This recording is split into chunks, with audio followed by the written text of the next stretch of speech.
Welcome, welcome, welcome. Hello, everyone. Welcome to the second episode of the Quill and Vial podcast. I'm Cynical Alchemist, your co-host. I'm a dad, a scientist, a gamer, a streamer. I've been playing Elder Scrolls since 2016, and I've got very strong enthusiasm for the game world and for exploring the stories the developers give us. I started out with Skyrim, but these days my passion's ESO, which is the game I stream, and you may have seen me on Twitch, where I focus on character progression for PvE and PvP. But here, this is where I talk about lore, and with that I'll hand over to Liv so that she can introduce herself. Yeah, I'm Livia. I am also a huge Elder Scrolls fan, and obviously from doing this podcast, I am more so just an enjoyer of the world. I like to do a lot of delving into the lore, deeply into the stories and whatnot. The the more obscure crevices of lore and everything like that. But in general, I really enjoyed the series as a whole. I've been playing it since Morrowind, like for almost a decade now. Actually, no, for over a decade now.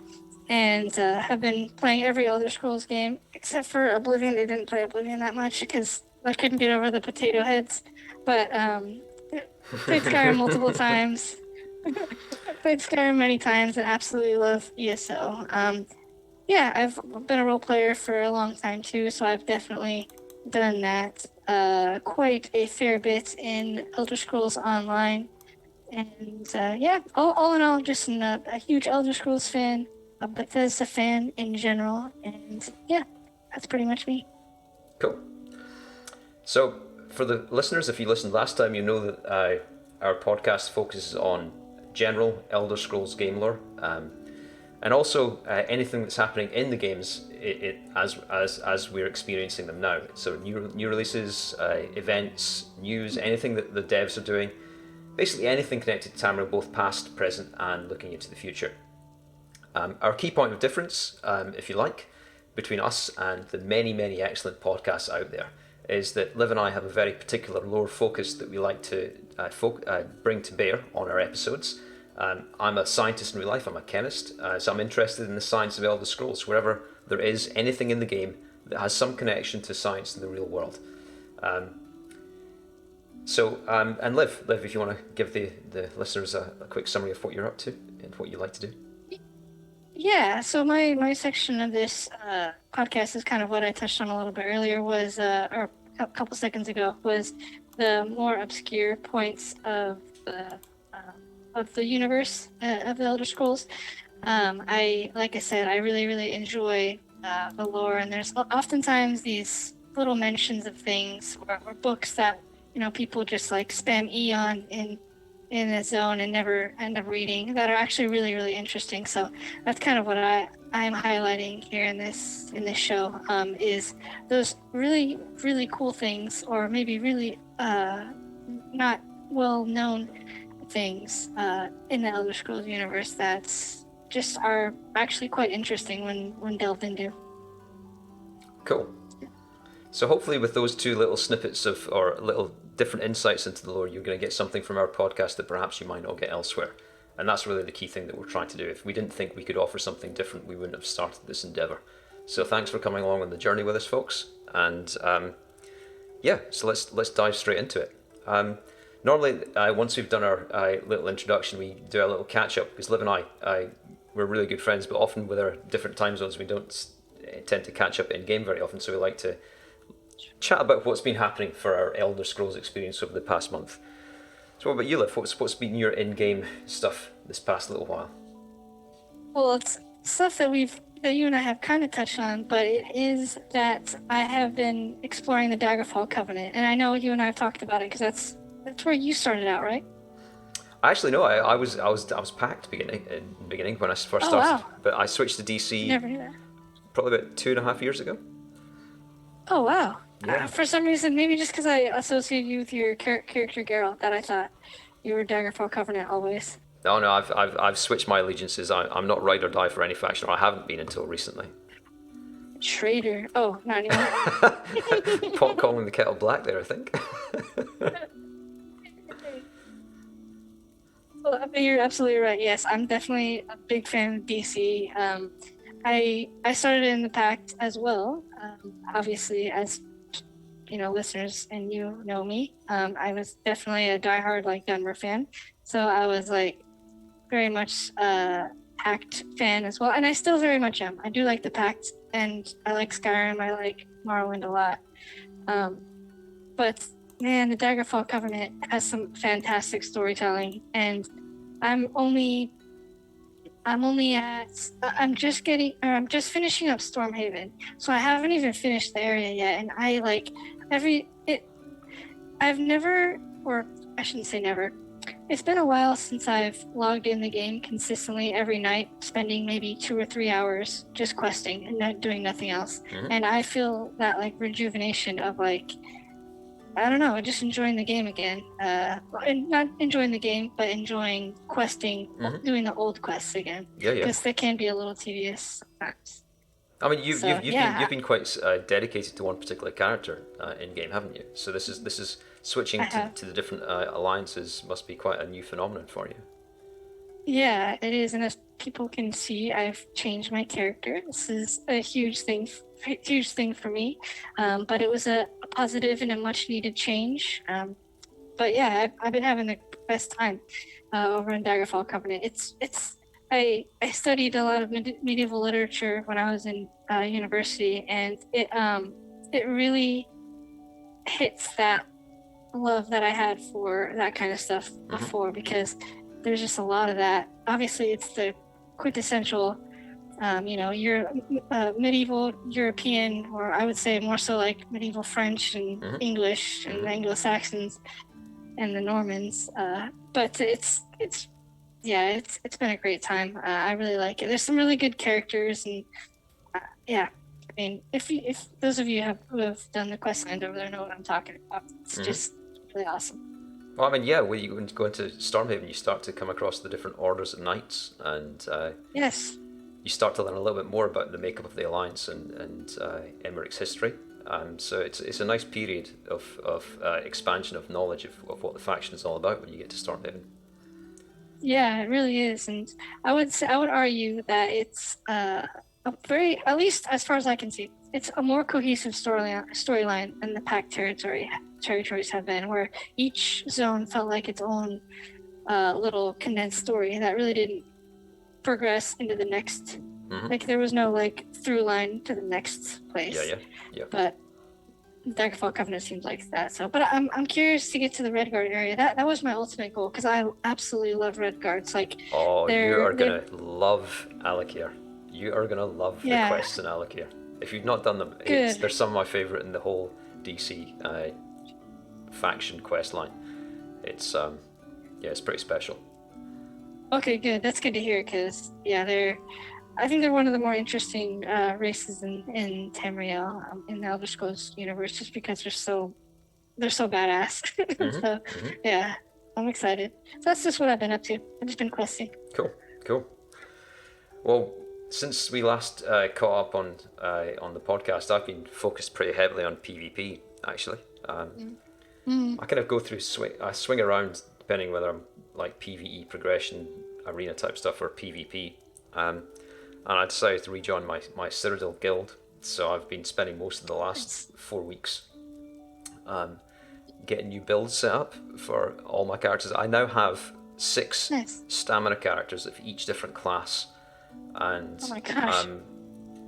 So not 6 of each class. I've got 6 characters, 1 of each class, and I've got builds for them for Cyrodiil for the guild now, which is pretty cool. But it made me realize that a lot of my characters, my main character you see on the screen in front of you, he's fully leveled in almost every single skill line in the game, and he's got almost all the weapon skill lines, all the crafting skill lines: Cynic, Antiquities, Fighters, Undaunted, Assault, and Defense. The Assault's 2 assault skill lines, and you forget how much those passives and those skill lines give you until you switch to another character that doesn't have those skill lines. And some of the top tier skills like Dawnbreaker from the Fighters Guild, Proximity Detonation from Assault, a lot of the later end skills in the skill lines, you often, with your alts, you tend to just let them slide. You don't tend to do it. But I've been focused on bringing everyone up to speed with all the guilds, with all the Cynic stuff that I need. So I've been questing like crazy, but all connected to the guild skill lines, so that I can rank them up for the different characters for PvP. So that's. And the Cynic quest, the skill line is. I've never done it because I've heard it's just such a slog. But I mean, it had to have been painful, right? Well, if you've done Antiquities, it's a lot less painful than Antiquities. Oh, and okay. It actually has a story, unlike Antiquities, which is just a pure grind. Yeah, I'm not a fan. Sorry, folks, but I'm not a fan of Antiquities. It's not. I don't think it's that fun. I mean, the mini game's fun, but like, just leveling up it's not fun to me. No, it's not. But I say not my cup of tea. I mean, the Cynic doesn't take as long as that, and it also has a narrative. Okay. So I do like that. So I would recommend it because there's lore there that you can dig into. Okay. And, Maybe I'll do that then. And some of the skills are pretty handy. Daggerfall. Some of the skills are pretty handy, I'd say. They might not appear in meta PvE skill lines, but equally,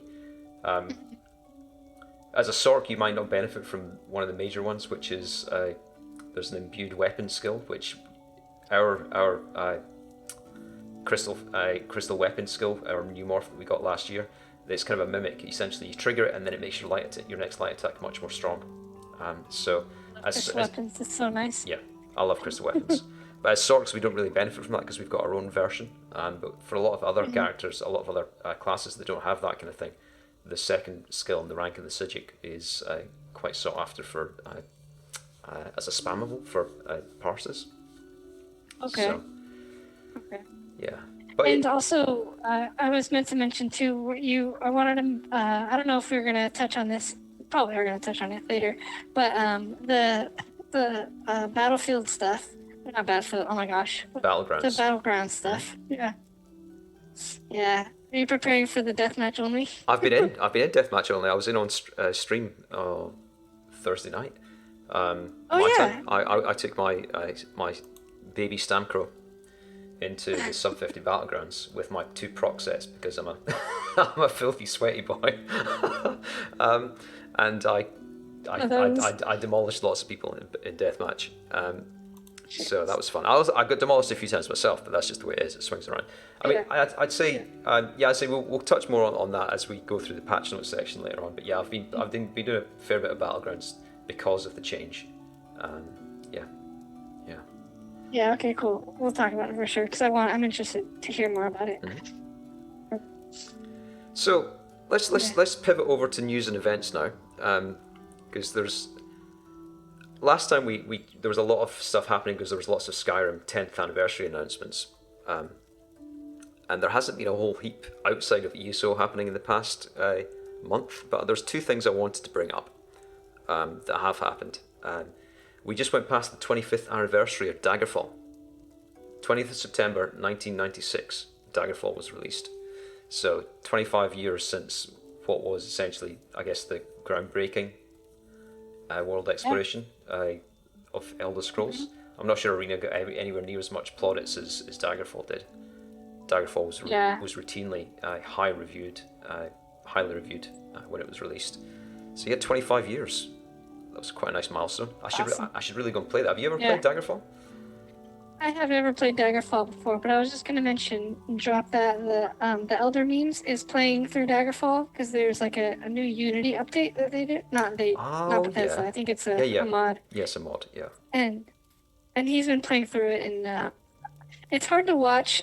You know those games where you can play it and it doesn't give you motion sickness, but if you watch somebody play it, you get a little bit of motion sickness. Okay. Yeah.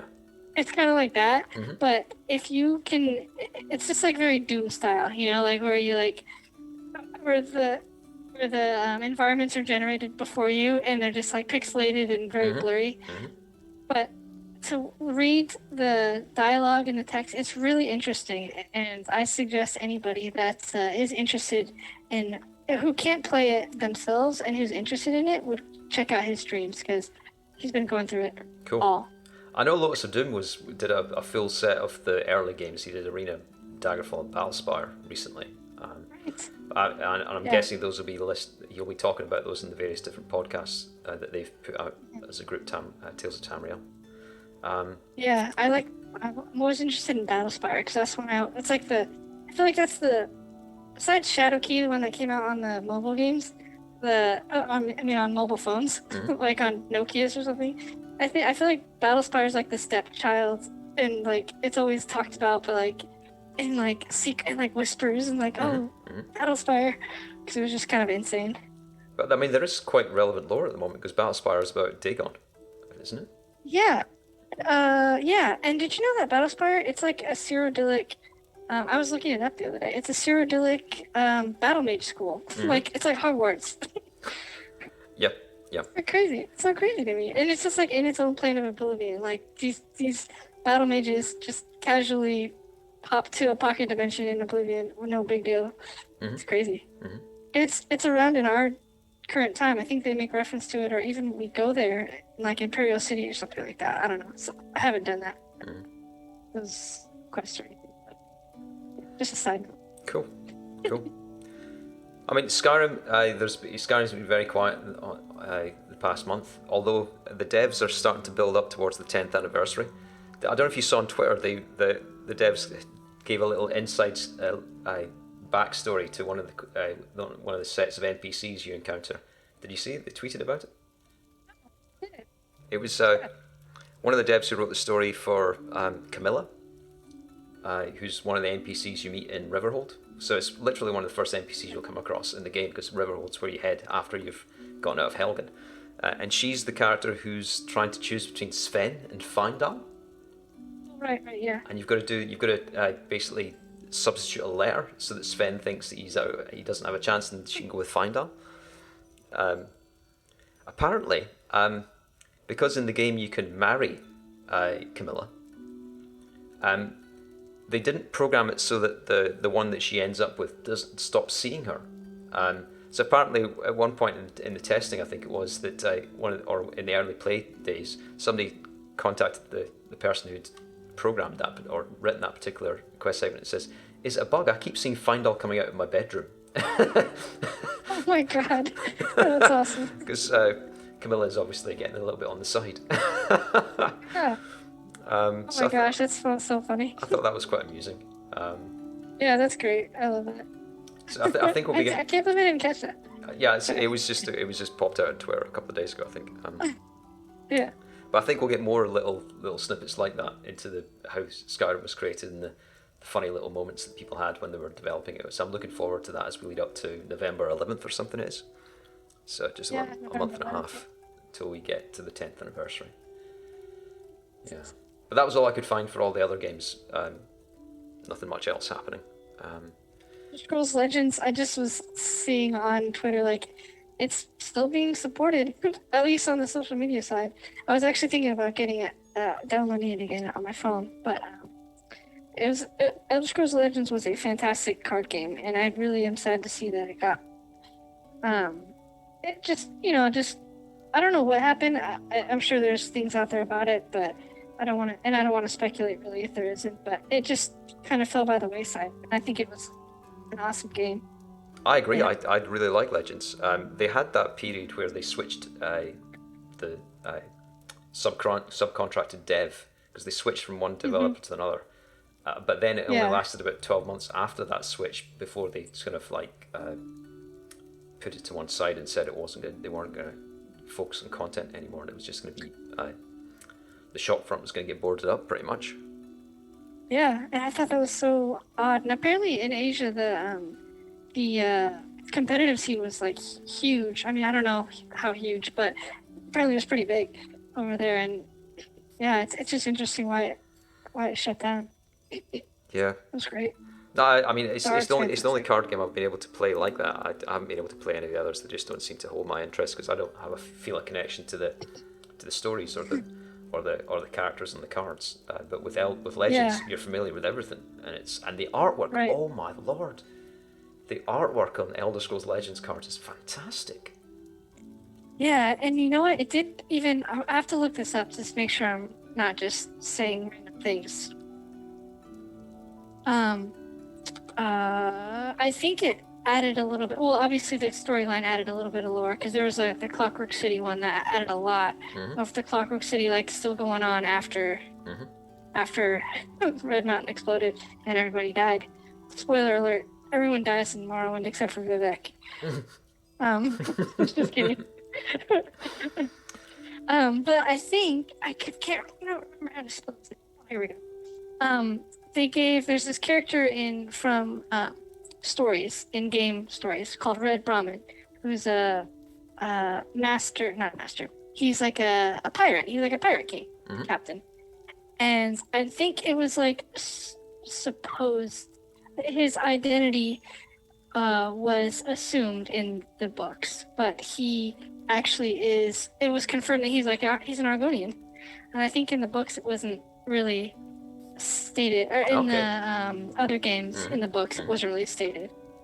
Yeah. I have to look that up though. A Bandit King, that's why he was known as the Bandit King. A brigadier based in Black Marsh, gained notoriety due to his piracy against Alessian Empire in Topal Bay. Okay, it was an Argonian, and that does come from legends. Okay, cool. So I was kind of right. Yeah. Yeah. I mean, this is always my motivation to look at these other aspects of these other games, whether it's Legends, whether it's Blades, is because the lore that we all dig into when we go into UESP or whatever, you see, all these game references are brought in. So when you read an article on a particular thing in the UESP, you'll see references to Blades, references to Legends. And I remember playing through the early part of the Blades, of the Legends questline, where you get situated in a particular period of time. You do a little bit of questing, it's connections with the Imperial City, and it was just really, really fun. Just get that little bit of story behind a little bit of card game stuff. Yeah, it was so. Yeah, I totally agree with you there. And it was at least the only game at that time that I could play that there was a single player mode. All other card games where you had to play against other people or like play training modes or whatever. It was awesome, definitely. Yeah. Anyways, it's tangents, but That's what the podcast for. Elder Scrolls Ascent. Yes, that's the podcast for. But ESO has been crazy the last month. There's so much that's been happening. I think Waking Flame came out on console, so all the console players got to get the 2 new dungeons, which is cool. Did you see the stuff that was on Twitter, the ESO Rocks Out competition, where people were getting metal with the Dagon stuff? Yeah, looks awesome. Some of the stuff looks awesome. Like the character costume, I forgot what it was called, but it was for the character costumes, basically like showing your best like metal band outfits. Really cool stuff. So that was a nice little thing. I think there was that big dual armed guitar that was a big prize, and then they were doing the general kind of crates and torch bugs and stuff.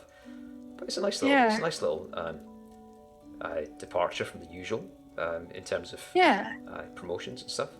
It's fun to see. I agree, and that double neck guitar, it's definitely a piece for a display piece like that anybody would be proud of, because that's awesome looking. Like Dagon's axe, like that looks so cool, so appropriate for Dagon, I think. Yep, definitely. Yeah. The other thing that it was just a little thing, but I think a lot of people saw it and appreciated, was the fan art that was highlighted by the main account. It was a Turkish artist did a traditional Turkish tableau type picture of Dagon. Yeah. And that was a fantastic piece of art. And he gave you the ability to download it for your screen background, which is excellent. Yeah, that was so cool. If any of you missed it, it's on UESP. If you go to UESP, if you go to UESP and search wallpapers, it is on there in all of the sizes. That's where I got mine, at least, because I have a larger screen, so I wanted to find a really high quality version. So it is on there. It's at the very bottom of the page. Gates of Oblivion in traditional old Ottoman miniature style. It is so cool. Yeah. Like it's so cool. Yeah. This game's got such a great community when things like this, when you realize it when you see things like this.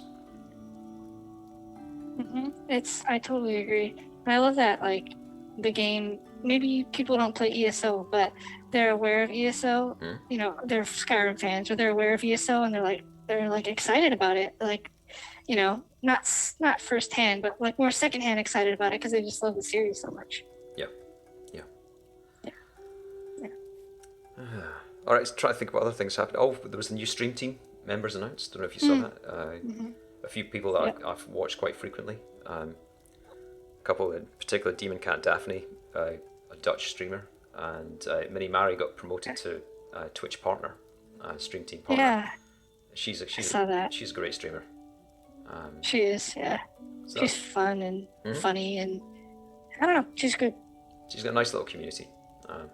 I spend a lot of time on her streams and her Discord. But yeah, it's nice to see the acknowledgement. It's nice to see people progressing in their goals of, making a living, if you like, out of Twitch, being full-time streamers. It's luckily something I don't have to do. I don't think I wouldn't have the energy. I get I know. I'm 2 streams a week and podcast once a month, and I'm an introvert naturally, so it's kind of like a performance for me is it's like you see my mana going down over the Right, period right. of time, and then I just kind of catch a breath after everything's finished. So I like the streaming. I like the podcast that we're doing, but it's not something. I'm not an extrovert. It doesn't energize me. It's something where I it's like I'm flowing out my energy into the content. So Yeah, to do I like feel 24-hour streams or like streaming 6 days a week, that would leave me in an absolute mess. So I don't know how to do it. Yeah, It's not in my makeup to be able to do that kind of thing. yeah, and have the energy on the stream to do that. Like I feel like Mini Mari is like, she puts a lot of effort to interact with each of her what would you call it, the chat basically, but each of the members in the chat. Yeah.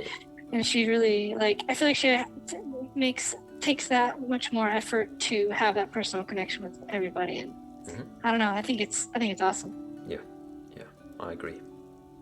And the fact that the Elder Scrolls social media, the Elder Scrolls Online social media folks are like, they support the community so much, and I think it's so cool. Like they're in there with us, even the devs, and like they're in it. They're in it.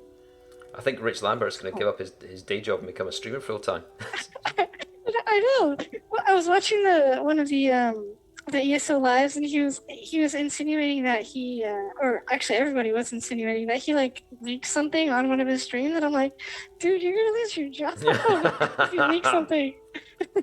That's not hilarious. really, but yeah. Gina and was not happy at all. There was somebody else on the stream with them too. There was 4 people. I forgot who else. But yeah, they were like not. I mean, they weren't like not happy, but it was for the camera. But it was still like you could tell there's a little bit of annoyance. That's hilarious. Because all the people underneath Rich spend so much of their effort making sure they don't leak things out, and then Rich comes out and blurts something out. I can imagine it could be quite annoying or funny, depending on how you're feeling. Right. Roll your eyes funny. Yeah. Try to think what else I wanted to mention. I have something that I want to mention. Go for it. There's pre-orders available for vinyl soundtracks for ESO, like the soundtrack on vinyl.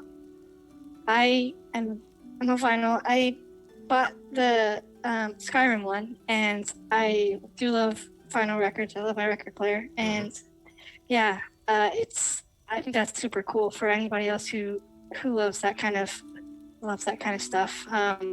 The Skyrim one is awesome.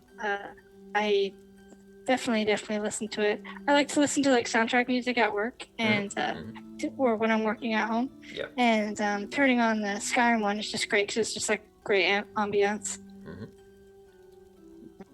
Nice. Yeah, the ESO one, it is a must-have for me. So is it a nice presentation? Is there any collectibles associated with it? What's the? Yeah. There's like a whole book that's attached to it. Not attached to it, but like that comes with it. It looks like it's Dark Brotherhood themes. I'll have to go back to it here really quickly. But it's not music just from like the Gold Coast expansion or Thieves Guild or whatever. It's from multiple different DLCs. It's definitely not all the music, but it's quite a lot. We're spoiled with music that they give us. I mean, every year there's a new album of soundtrack music. I normally end up buying them.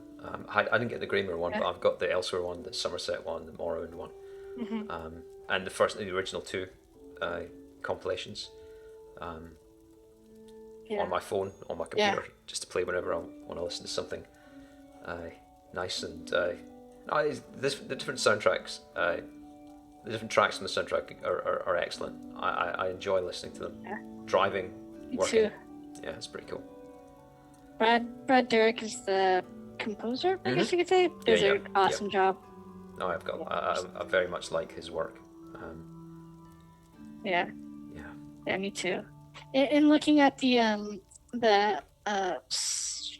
page for the vinyl for the Elder Scrolls online, it looks like it's the book. I thought it was just Dark Brotherhood because it has like the Dark Brotherhood skull on the front, but it looks like it's actually a lot of different stuff. I can't really read the writing, Mm. but it probably goes through the different expansions and various things on that. But That's yeah, cool.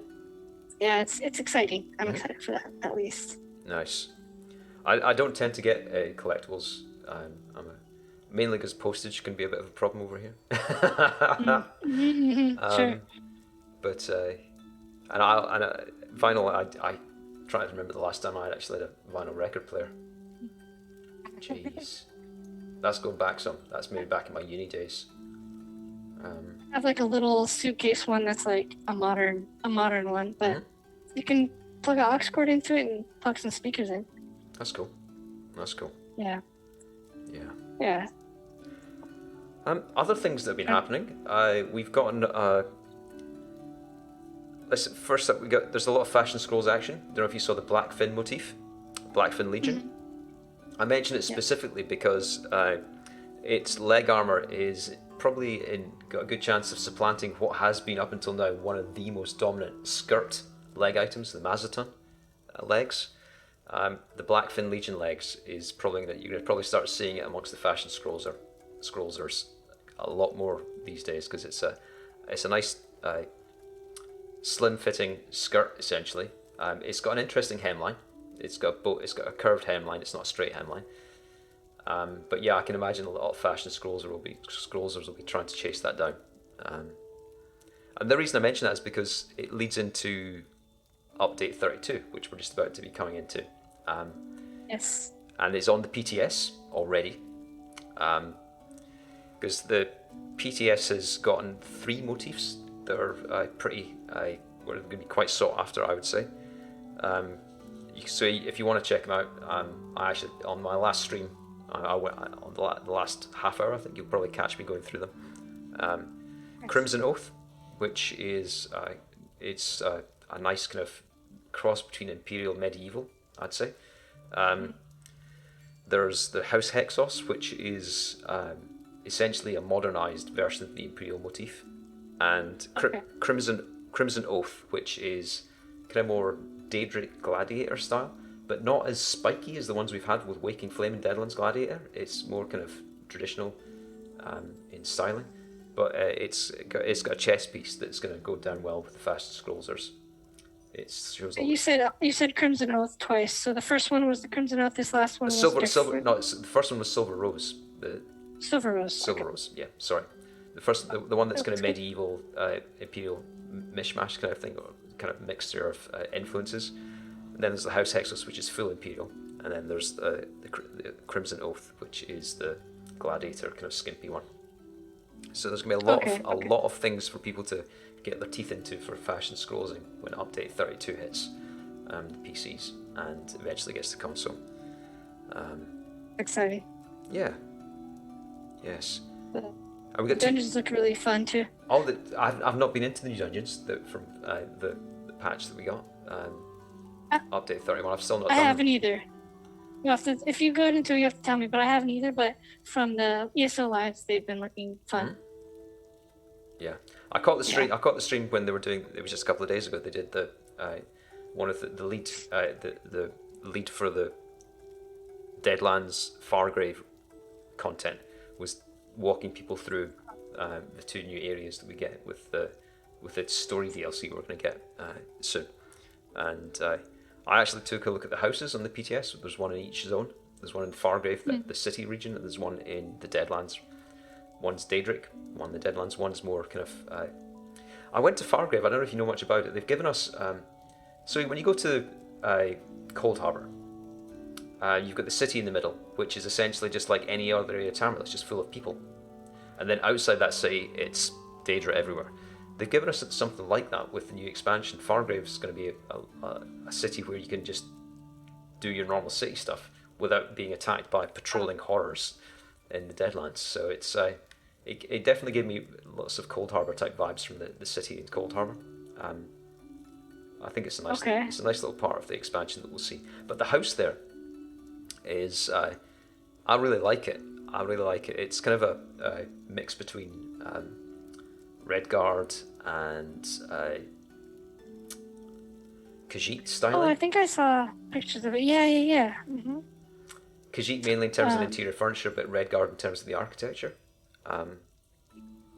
It's a nice little house. Is it a large house? A notable house? It's a notable. I think they're both notables. Oh, Okay. the game just kicked me out. Let me just. We were sitting too still for too long in my house. Oh, Apologies. I've almost been logged out a couple of times. Anyway. The Deadlands area looks nice. I was watching this. I had the stream up while I was working, so I didn't really catch a lot of it. But I think they mentioned like it was because I noticed like there was a Dunmer area that looked like a Dunmer area that got sucked up. It seems like it's kind of that way, right?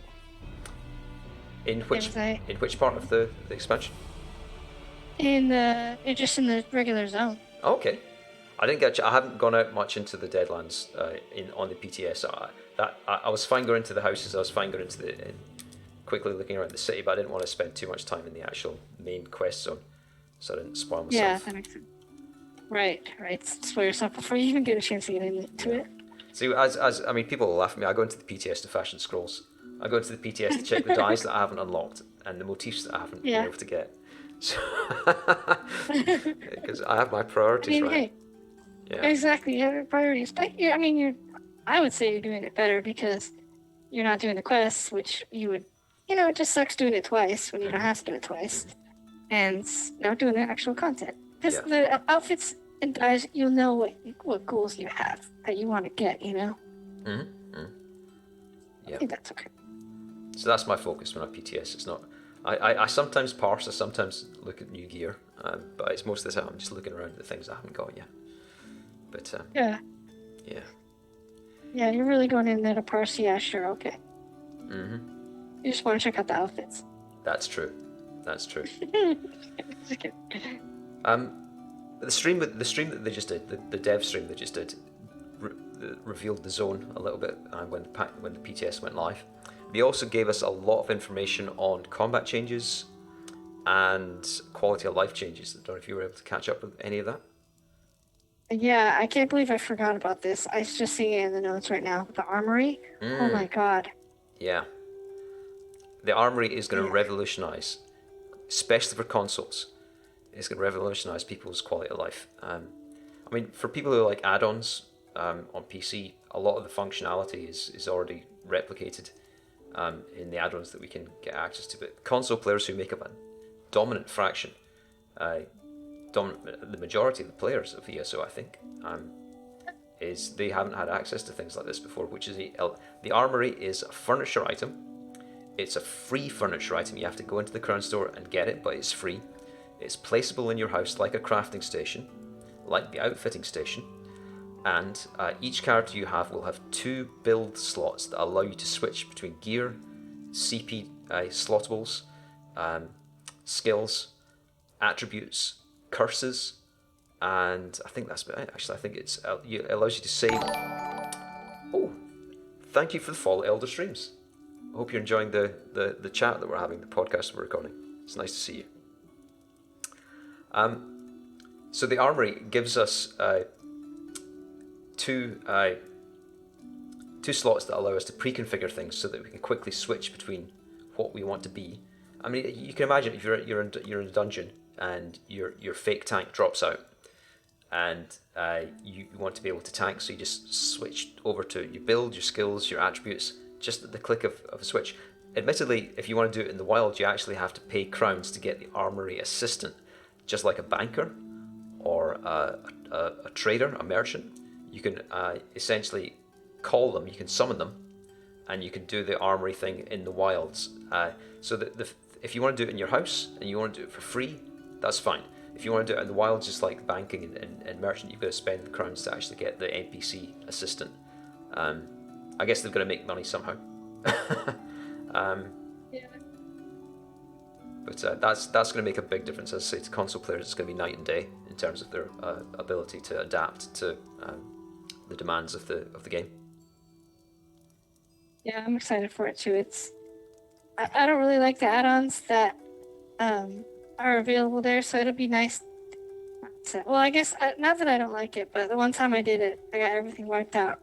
and I didn't save any of my presets, like screenshots of them or anything. So I'm excited for this one. Mm-hmm. And they did mention that they're going to explicitly give you like a little pop-up or a warning that says like, hey, first save this, first save the current build that you have right now, or the current, Oh yeah, whatever they're going to call it, before you do anything, because it'll erase everything. Mm-hmm. I think it's a really good step. The devs are listening, the devs are seeing, they're trying to make the console experience as close to the PC experience as they can, and I think that's laudable, because they're going to get, in terms of the longevity of the game, they've got to bring the consoles up to where the PC players are in terms of the visuals, in terms of the functionality, in terms of the quality of life, and that's going to make a big difference to the player base, and it's going to make a big difference to the longevity of the game, which is great for everyone.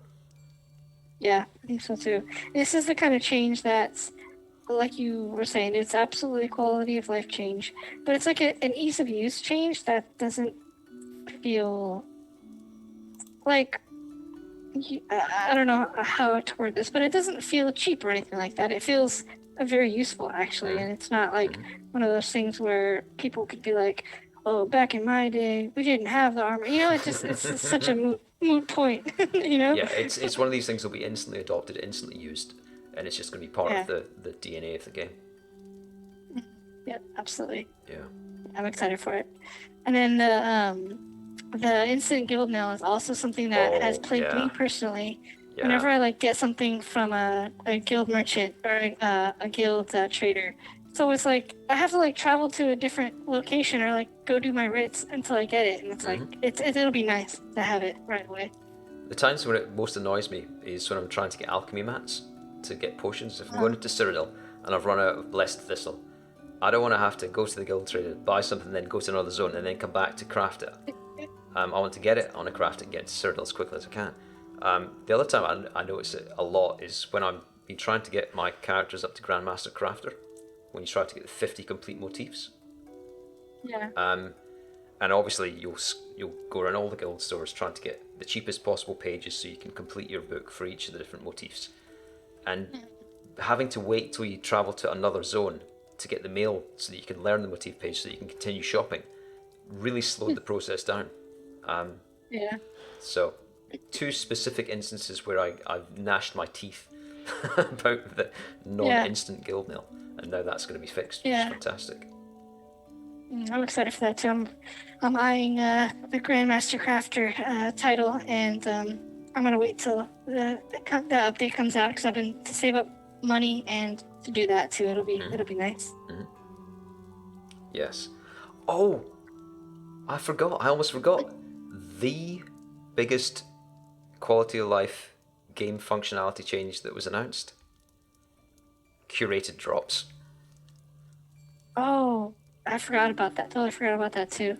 Curated drops. Now, if people have watched me stream, if people have watched my Twitter feed, you will know that ever since the sticker book came out, I have been going crazy that they hadn't implemented this before now, because the game has a way to know what we have and what we don't have for a particular set. It's keyed into the game now, it's hardwired. And it got me scratching my head, well, why don't they connect this to drops? Why don't they connect this so that when you're going to, you're completing Maelstrom for the... Rich was talking about it on the stream. He was saying he ran... he wanted to get the... it was one dungeon, he wanted a particular Inferno stave with a particular trait, and he did 500 runs before he got it. 500 runs. At the mercy of RNG. Now, this is the dev. Yeah, and this is the creative lead of the entire game.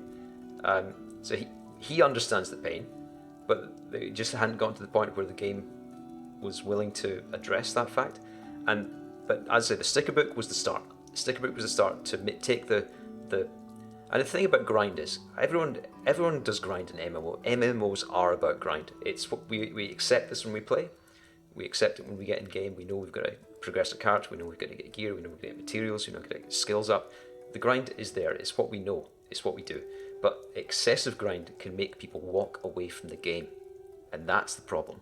Excessive grind can turn people off and take people's joy away from the game, and this will dispense with that. This will mean that, so if you're going to do the last boss of Crypt of Hearts or Dire Frost, and you're trying to get a two-handed sword or a necklace. These things only drop in the last boss. You know that there's going to be, there was probably 8 potential, or maybe it's more like 10. If it's weapons and jewellery on the last boss of a dungeon, it's normally, there's 7 body pieces which can drop everywhere else. But the weapons and the jewellery will only drop from the last boss. You know that if you run that dungeon 12 times, you will get every single piece you need. And then you can walk away. You'll have your set. Yeah, let's do it again. And then you can go to the next dungeon. This is going to be incredible. Yeah, that's great. It's great. Yeah. Yeah.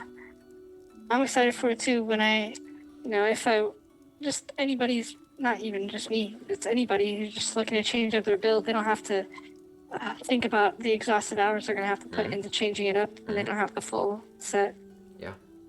Yeah. I totally forgot about that too. Glad you mentioned it. The key thing is that, and I've said this before, is that reducing the grind time of a particular set won't reduce the amount of time we spend grinding. It just means we'll be happier doing it. It means we'll have more sets to play with. We'll be able to configure our builds differently. We'll be able to experiment more. We would say, okay, I'd love to try this set in this particular trial, but I need to spend 2 months trying to get everything I need for it.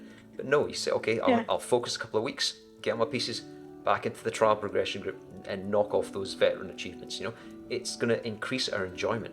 It's not going to change the amount of time we play. It's not going to change how much money we spend in game. It's going to increase our enjoyment for every single minute we're in game. And this is why I was screaming out for it. It's because it's not going to undercut the economics of the game. It's just going to mean that everyone's going to be happier when they're playing. Right. I agree. Yeah, it's fantastic. It's no harm to the actual game itself. Yeah, I agree. Yeah. Funnily enough, that one thing that. Oh no, you go. Oh yeah. You go.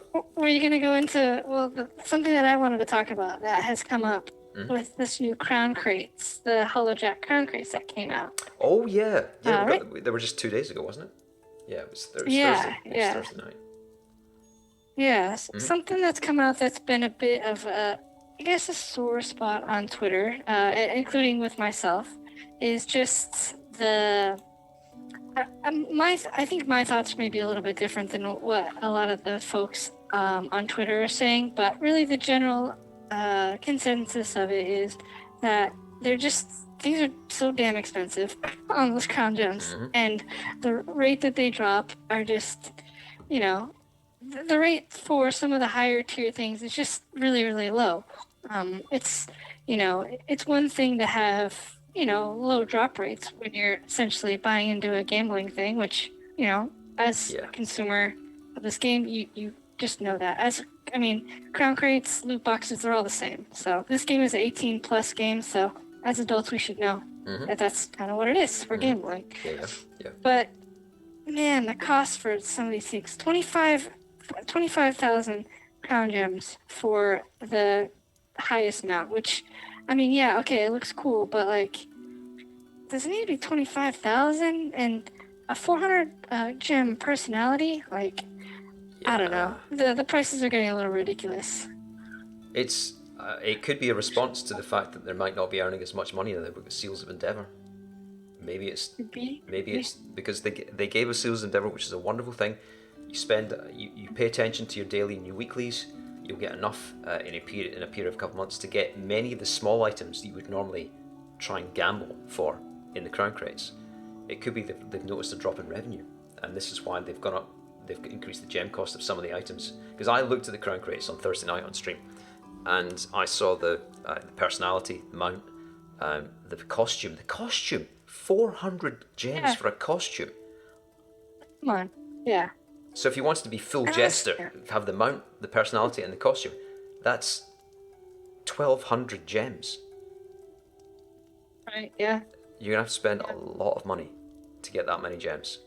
Yeah, it is a lot of money. And it's not feasible to save up enough endeavours, because the period of time the crates are in the crown store isn't enough time for you to focus your endeavour, Seals of Endeavour collection, because you'll never get to that total that you need. Yeah, so maybe not saying that we're trying to make solutions here, but I'm just positing solutions. Maybe a solution is making the Seals of Endeavour, making you earn more Seals of Endeavour, or making the things cost less, just Seals of Endeavor wise, because that would be, I mean, it would be fun to grind the Seals of Endeavor quests, especially for people who are kind of have done everything and they're looking for more reasons to log in. Yeah. I think that would be a cool thing to do, maybe. Yeah, it's tricky because I don't know how much control the devs have over that side of the economics of the game. Yeah. Because it's completely money making. The prices of these things will be determined by their daily, weekly, monthly income from Crown Store, and there'll be all sorts of algorithms in the back where they're just balancing things out, or they'll see dips in income and they'll say, okay, we've got to put this up and stuff. It's difficult to see them actually changing anything, because it's hardwired into the economy and the finances of this company. Yeah. But at the same time, there was a lot of unhappy people when the crown crates dropped, and people could see how many gems they need to. I mean, it's here's the thing. What's it? Is it 1,500 crowns for 4 crates at the moment? That's generally the. Yes.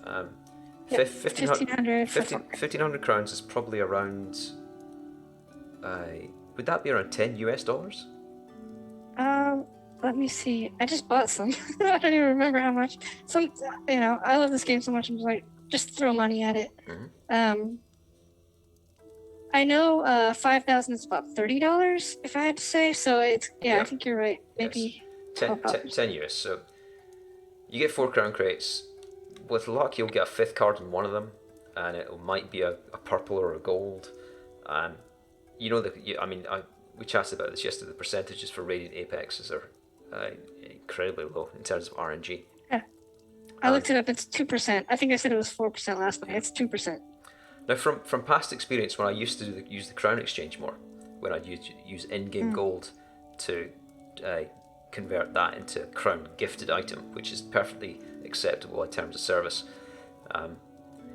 I used to go through the crown crate campaigns and just farm gold, get millions of gold, and just get as many crown crates as I needed to get everything from a crown crate season, apart from the Radiant Apexes. I never worried about that, or indeed the Apex mounts, because there might be one I was after, but normally I'd get so I'd go through I think I'd probably end up in each crown crate season buying between 20 and 30 crates that way. Oh wow. That's a lot. And that would be enough so that I'd get enough of the smaller items just naturally through the drops. I'd get duplicates, so I'd get gems for that.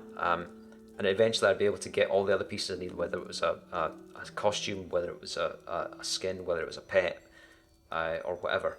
Right up until the tier below the legendary tier. So everything from ground to epic, essentially, anything I wanted to be able to get, and I'd have enough gems left over to think of, okay, well, I'll save this up for the next cool apex mount I see that I really want to get.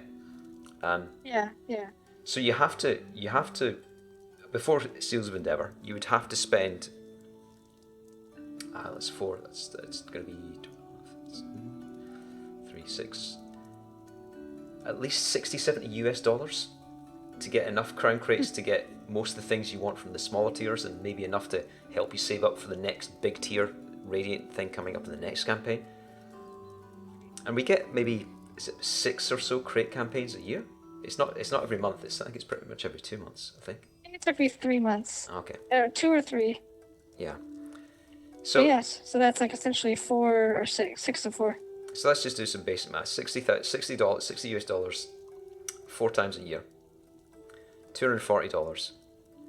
Add on ESO Plus. Mm-hmm. And you're talking about massive chunk of cash for a game. Yeah. It's, I don't know, it just seems to me that it's, for one, it prices a lot of people out of the market. There'll be a lot of people who won't have disposable income they can spend on crates, so they just don't do crates. And then you'll get, so I think most of the money from crates they'll get from maybe 5 or 10% of the playing public. If they made the economy a little bit better, they might get a drop in income from those 5 or 10%, but I think they'd start to get a much bigger percentage of the player base investing in crown crates. Yeah, I think so too. And one thing to kind of throw into what you were just calculating out, if you pay for a full year of ESO Plus, you get something like 14,000 gems or crowns. So I mean, you could theoretically shove all that into crown crates. Yes. And get a lot of stuff, but then they put other stuff up there, and there's other stuff comes into the crown store that's not in the crates, and a lot of people spend their ESO Plus crowns on those things. And that's almost why like data miners have kind of become, at least in my opinion, have become essential, because you get to see what's coming up and be like, okay, I'm gonna hold out my crown crates because I love this mount. Probably gonna be a 400 gem or whatever, you know. You get to plan a bit, and that's a good thing, definitely. Yeah, I fully support data miners. If you don't want to look at data mine stuff, I respect that. But as far as like data mine crown crate stuff, absolutely, like it helps a lot. Cool. But yeah, it's just one of those things that, and to kind of like put an asterisk on all this, I think the crown store is fantastic. Really the only like game, I guess you could call like game breaking, not game breaking, but I think that would help you a little bit is just that you can purchase the experience scrolls. But really that's the only thing that I think anybody, in my opinion, could have a gripe about, because all the rest of the stuff is just cosmetic and then potions and poisons. Yeah, that's it. So I think the crown store is great in general. Yeah, no, I'm comfortable with it. I most of the time I'll use my ESO Plus crowns to make sure that I've purchased the DLCs that come out, not just have them accessible to ESO Plus in case it comes to a time in the future where I don't have ESO Plus. Yeah. But I normally have quite a lot left over from my ESO Plus crowns to get that costume or get whatever. But yeah, the crown store, I'm not against it. I use it. I spend money on it. But I think there is definitely a little bit of imbalance in terms of cost to benefit ratio. Yeah, I think so too. It can be reworked definitely, or worked out a little bit. Yeah. But yeah, so we'll see how things go.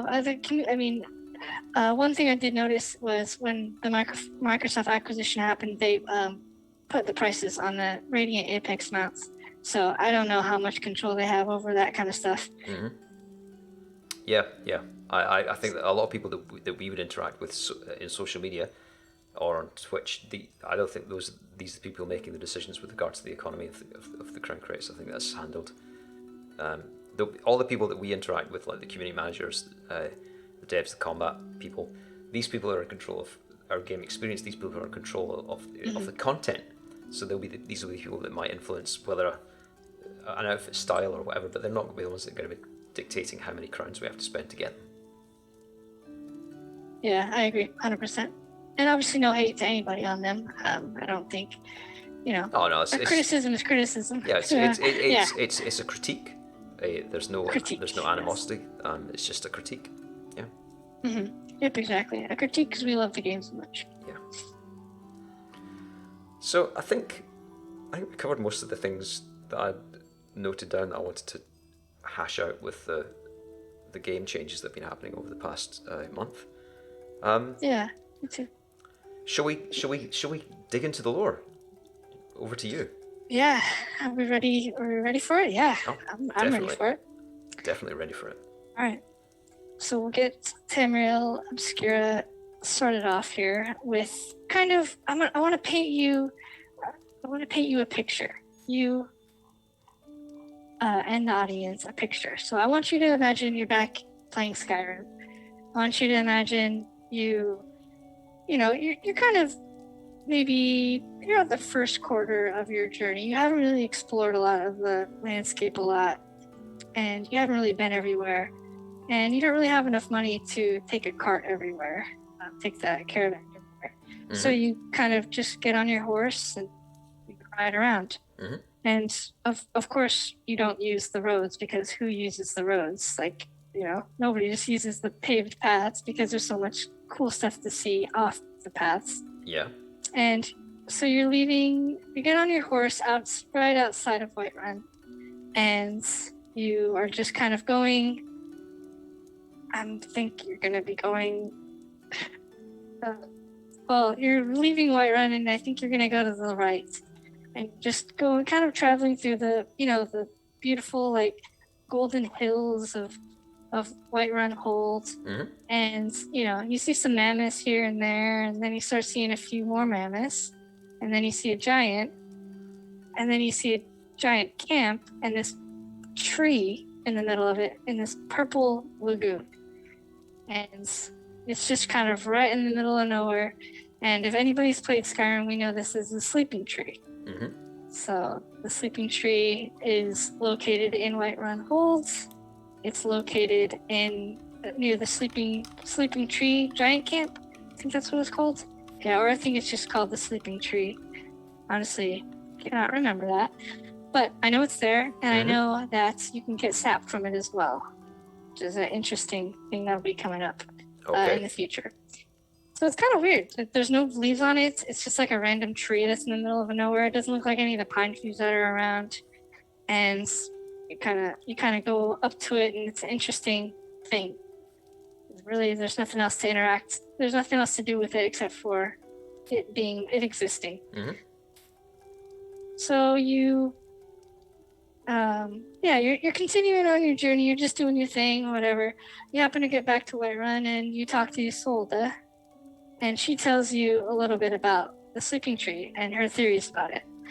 So she'll tell you that it was likely there was two likely origins for this tree.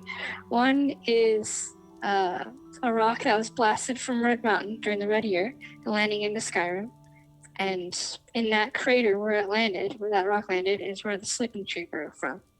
Okay. But, I mean, do trees grow from rocks? I don't know. If it had a seed on it, maybe, but I don't think that generally happens. So, my personal opinion is what Isolde says is the second likely scenario, is that this tree was a spore that fell from a floating island that traveled over Tamriel at one point in time. Ooh. So yeah, floating island. So that's my kind of introduction to the section, but this section is really about the sleeping tree, the tree that's in the middle of Whiterun Hold. It's reported, or by Isolde's mention, she states about the Red Mountain thing, which I mean I think is a little silly because I don't know. You probably know better than me, but I don't think a rock, and there's no trees like that in Morrowind. It's like there's no full-on like trees in Morrowind like that. It's a huge like elm tree, or it just looks like a big tree.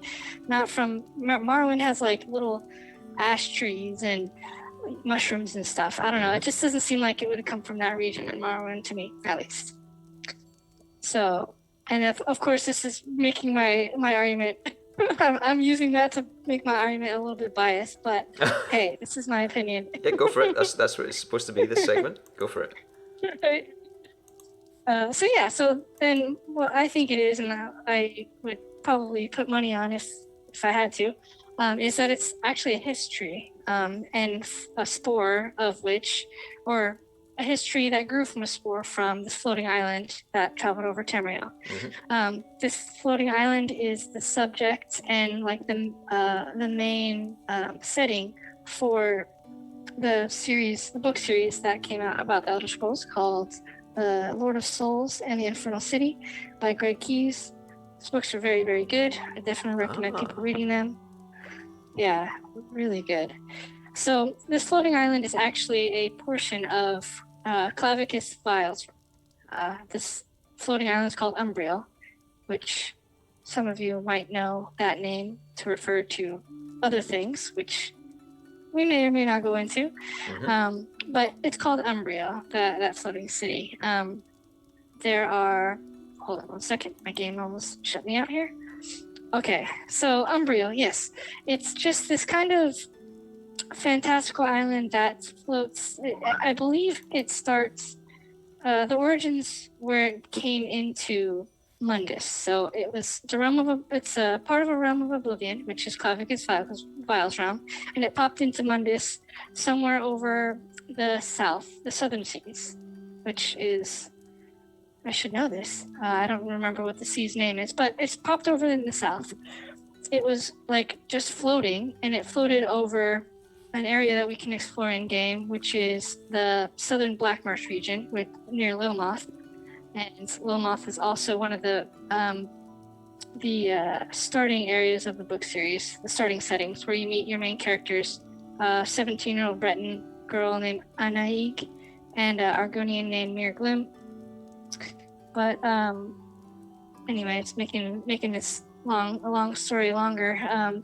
This tree, or this floating island, it just scoops up all these souls of these Argonians, and essentially makes this like zombie army of Argonians that marches underneath this island as it travels over Tamriel. So it's going straight north. So it goes from Black Marsh up to Morrowind, followed underneath it by this it's an army of zombie Argonians. Yeah, that sounds pretty scary.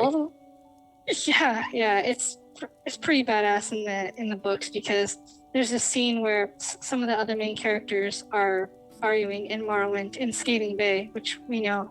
Well, I guess I haven't even talked about what era it is, but it's after the Red Year, so we know that the Vex City is just decimated, and there's just this huge crater with this still boiling water in that crater.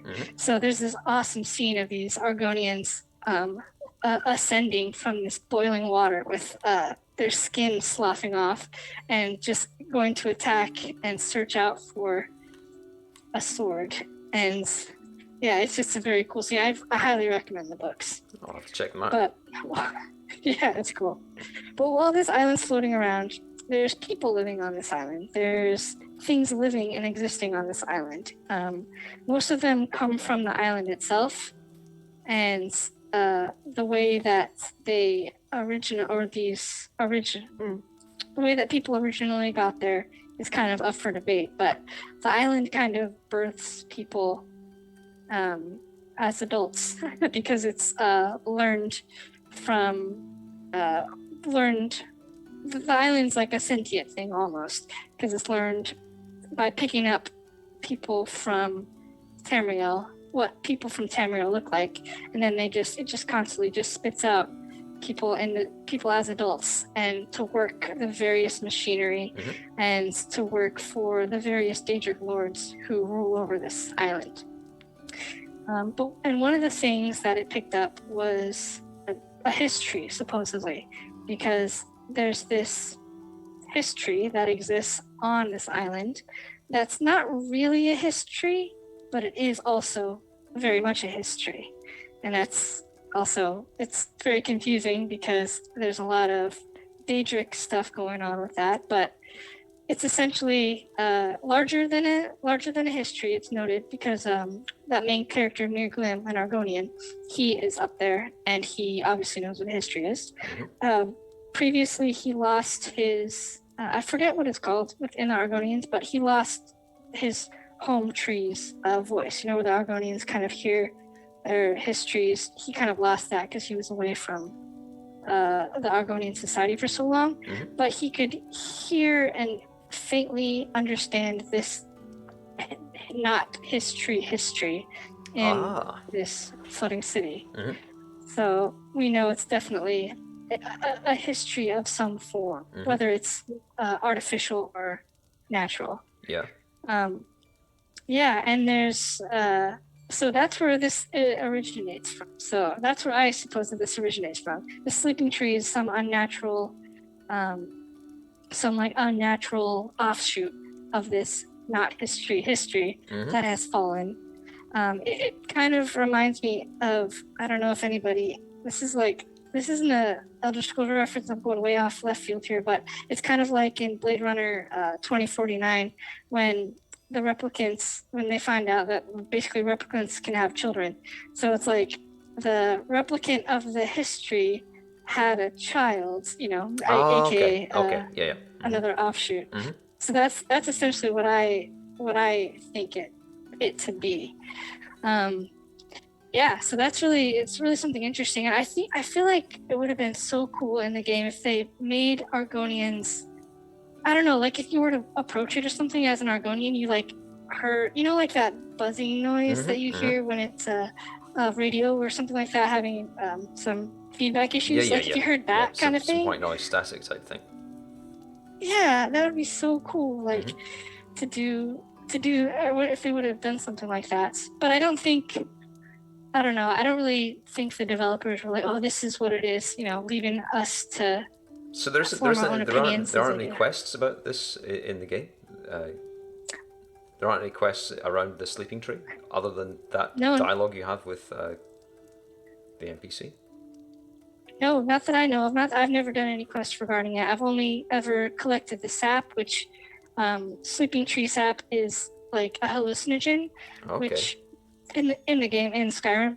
And we also know that his sap in general is also hallucinogenic and like a crazy drug for people who are non-Argonians. So that also makes me believe that it's history as well, because it has similar properties to the sap. This all seems like fertile ground for a Skyrim mod. Honestly, that's what I think so too. Imagine imagine having Umbrio come back and just looming in the like against the moons. that'd be so cool. Yeah. But yeah, it's just a very interesting kind of small bit of unknown. A lot of questions around it. There's you have those big questions like where did the Dwemer go? Like okay, that's a tried and true big question about that. Other thing. And this is kind of one of those smaller things that's like, man, maybe that's something. And I mean, at this time, the Argonians have already, the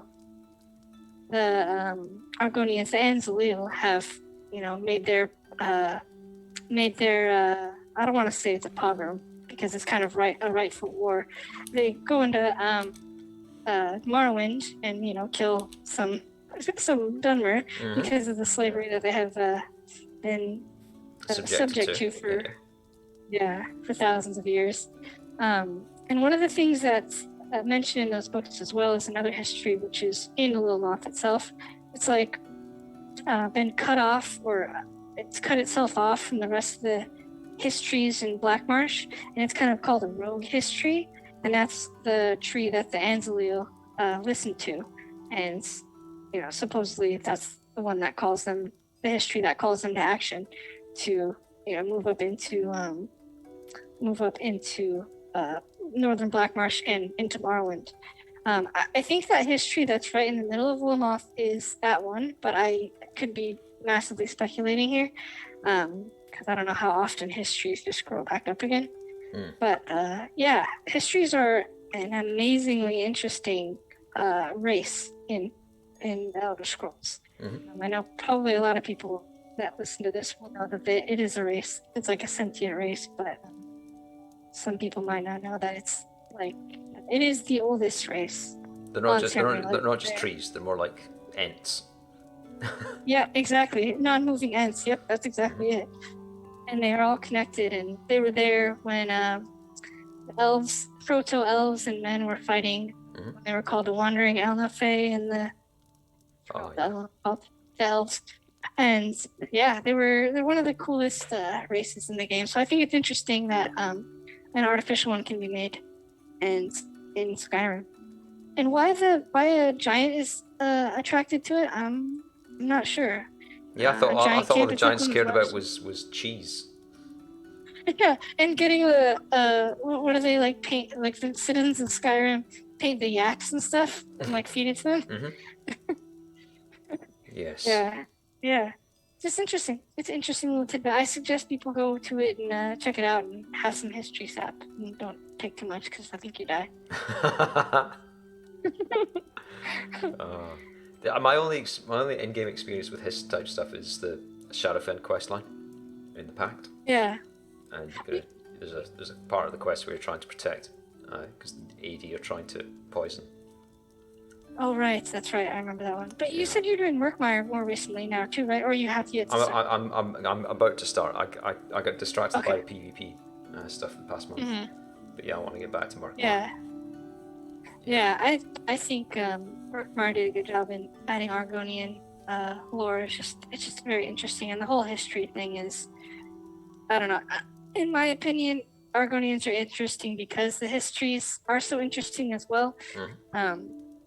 It's that the histories can make anything they want, and it's mirroring what I said about that the island of Umbriel making what it's received on its island. So we see the histories in ESO. They added the lore where like they see a bear and they make a lizard bear. They see a horse and they make a lizard horse. It's all the history's doing. Okay.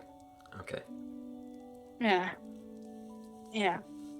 But yeah, that's kind of my very like lilting conversation or lilting exploration of the sleeping tree, because it's there. I don't really hear about it talked about a lot, and I will. I'll check it out in game. I'll check it out. Yeah. Definitely. I mean, there are a couple of tree moments in Elder Scrolls as well. There's that point there's a quest in Gratwood, in the AD quest line, right? Where I can't remember the name of the tree. It's the Briar something or other. Yeah. Briar Heart. Yeah, I know what you're talking about though. That tree that's it's not the big. Always the one when I think of trees is the big one. That's like the tower, basically. It's not the tower. It's almost like it almost looks like it's got a face. It's kind of ant-like and it's sentient, and you interact with it. Yeah. That's right. Yeah, trees are interesting. I think maybe that's a future episode about how trees are so important, and how Grotwood or how Valenwood in itself is like holy land because of the trees and stuff like that. Yeah. Anyways, that's a whole other tangent. But yeah. Thank you for going on that ride with me. That's cool. It's a nice little snippet. I'm gonna get into that, explore it. The hist is all quite interesting. The uses of the hist, the connection with procreation, and there's a lot of Argonian. It's so intimately, they're so intimately entwined, and the fact that the Historas are a race, it's this symbiotic type coexistence. Right. Yeah. And okay, if we're gonna go on a little bit more of a tangent. So when Tamriel or when Nirn was created, it was created by 12 different worlds. So my mind is like 12 different worlds collided together and created Tamriel. And my opinion is the Hist came from a completely alien planet, and then everybody else, the Khajiit, the races of men, and the races of elves, all came from another planet themselves. So the Hist are like this completely alien race that just totally came from a different part of existence. Creation. Existence, yeah, exactly. It's interesting. And some people posit that the history, so this is one of those weird theories. Some people say that Mundus is Lorcan's Daedric realm, like Lorcan's Daedric prince, and that the Hist are his Daedra. I'm just throwing that out there. Okay, that's a deep lore speculation. That's pretty cool. Yeah, that's one of the weird theories that I heard, but one of the ones that I'm like, okay, I can see that. Yeah. Cool. If anybody wants to talk to me about weird Elder Scrolls theories, definitely email us, raven@quillandvial.com. Email us. I would love to talk. Type the email address in chat if you want, just so that it's okay. So that anyone who looks back at the VOD can see it come up in the chat. Okay, good idea. I'll do that right now. Cool. Yeah, that's all that I had. Thank you. Excellent. That's fun. I like that. Thank you. So the next agenda item in our serious meeting. You just disappeared from game. Are you still there? Oh man. Okay, I'll log in. Okay, cool. That's fine. So let's move on. Let's move on to Cynical Alchemy, the segment where I try to make some sense out of the alchemy, the chemistry that we see in game, and try and relate it to what we know about the real world. Last week, my topic was Nightshade, and I'll start off this session with an erratum with regards to the last session. People might, if they listen to it, might remember that I picked up a lore fragment. It was actually a letter that talked about ways to cultivate moon sugar, and I'd not done sufficient due diligence to find out this is a quest lore fragment, and it was actually not an actual true document about how to cultivate moon sugar. It was actually it was misinformation designed to make people cultivate badly. So the speculation that Liv and I had about nightshade, the chemicals in nightshade being somehow imbued in moon sugar to give us the hallucinogenic issues of effect of skooma, is definitely inaccurate, because this was actually a series of ways that would kill moon sugar crops rather than to actually cultivate them. So thank you to Aramithius for picking me up on that. I'm a scientist. I being given corrections by other people is what we do. So I very much appreciate the input there. So thank you for that. Okay, so let's move on to the real topic for this week's Cynical Alchemy, this month's Cynical Alchemy. Nightshade was fun. There's a lot of antiquities and myths and legends and use of nightshade as a poison in the real world. The one I've picked is a little bit different. There's no reference to this in antiquity, so this is quite a current, modern, real world material. But it's in game, and it's Mudcrab Chitin. Now, we all know mudcrabs. We're familiar with them in game from snapping at our heels and killing us occasionally if we're a little bit low leveled. Yes, in definitely. In Skyrim. We're also probably familiar with them if you spend any time in Gratwood, along the coast in Gratwood. You'll see all the bots farming materials. They're normally a cluster of pet sorks running around beaches, killing all the mudcrabs to harvest the mudcrab chitin to sell, presumably, to generate gold, to then do whatever nefarious things people who generate millions of gold do in Elder Scrolls Online. So, mudcrabs are definitely a very familiar animal in Elder Scrolls, and it gives rise to Mudcrab Chitin, which is a very particular alchemy reagent. Now, in game, in ESO, it's got 4 characteristics. It's spell resist, it's armor, which is a resistance buff, it's protection, which is a percentage damage reduction, and it's defile, which means it reduces the opponent's healing. So those are the 4 characteristics of Mudcrab Chitin in game in ESO. Skyrim. Good. Skyrim appears in Skyrim as well. It's got 4 characteristics. They are very, very different characteristics, and this is sometimes you see similar overlap between reagents in Skyrim and Elder Scrolls. This is not one of them. Mudcrab Chitin in Skyrim is restore stamina, cure disease, resist poison, and resist fire. So it's interesting. It's not a cheap reagent in game. It's one of the most common alchemy crafting writ. Collect 3 off and then hand that in for your daily crafting writ. So I often run out of Mudcrab Chitin not because I use it in potions, but because it's always ticked. My stocks always tick down when I do my daily crafting writs. Its use in ESO in terms of meta potions and poisons is non-existent, I would say. I mean, people can prove me wrong here, but you find it used in a lot of the lists of common three reagent potions and poisons. Most often in ones that do armor or for essentially for damage mitigation. But if you look for builds for tanks, which is where you'd expect, or indeed Cyrodiil for PvP, you look for builds that talk about which potion to use for a tank, which potion to use for a PvP. Most of the time, they all fall down to tri-stats or restoring resources. Very seldom you find potions for armor or reduced damage, because most people use their gear, or they use their skills, or they use other game components to actually mitigate damage. Potions are very, very seldom used for damage mitigation, which means in game in ESO it's a little bit of niche as a reagent. But it's I'd say it's one that seems to sell for quite a lot of money. So it's desired, but it's just not used a lot in potions. So that made me think. Go ahead. No, I'm sorry. I was just commenting. I feel like the uses for it, or the traits of Mudcrab Chitin and ES are really good. Sounds really good. Yeah, you think that there would be some builds where you'd use that as a potion for a tank maybe, but I haven't found one. Yeah. There could be certain races, certain classes of tank that might use it better. Maybe Sorks, maybe Templars, maybe where you don't have got quite as much damage mitigation from your class passives and things, or your armor. You want to kind of boost your armor passives a little bit.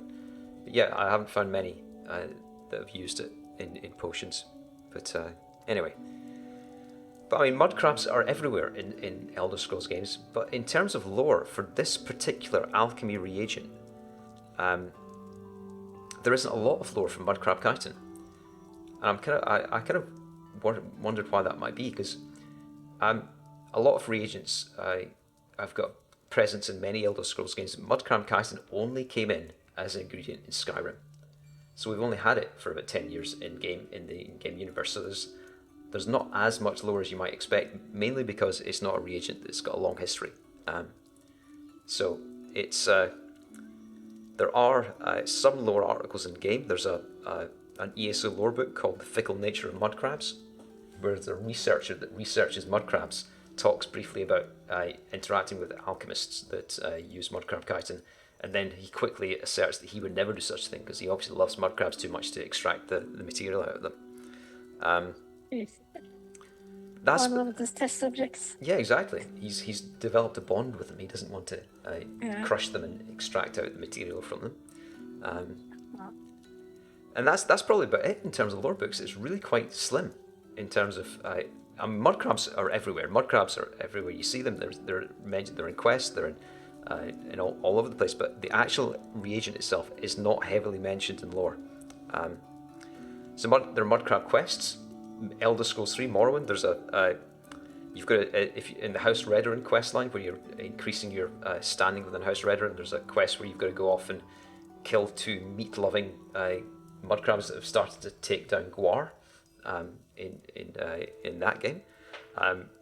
Elder Scrolls 4, there's an encounter with a spectral mudcrab, which is in a region that's connected to the main quest. In Elder Scrolls 5, we have the Creation Club Armored Mudcrab, which they released in a little subtle nod to the Armored Horse debacle when when you were able to buy mods for Oblivion when they tried to do that. And there's a little fetch quest where you go and interact with an NPC to actually get access to the pet that you bought in the Creation Club store. So yeah, it's so lore wise only one solid mention. Quest wise, there's a little quest. There's quest encounters in most of the games, but other than being everywhere, wherever you go, they're not actually embedded very much into the lore, which is I found quite curious. I think We have the. Go ahead, sorry. I'm sorry, I didn't mean to keep interrupting you. I just wanted to mention the most famous of all mudcrabs, the Mudcrab Merchant. I think he's from Morrowind. He has, you can buy and sell stuff to him, and I have a tote bag with him on there that I got from one of the Elder Scrolls loot boxes, and he's the best. Is it an actual mudcrab merchant, or is it a merchant that sells mudcrabs? No, it's an actual mudcrab that's a merchant. Wow. In Morrowind. He's where is he located?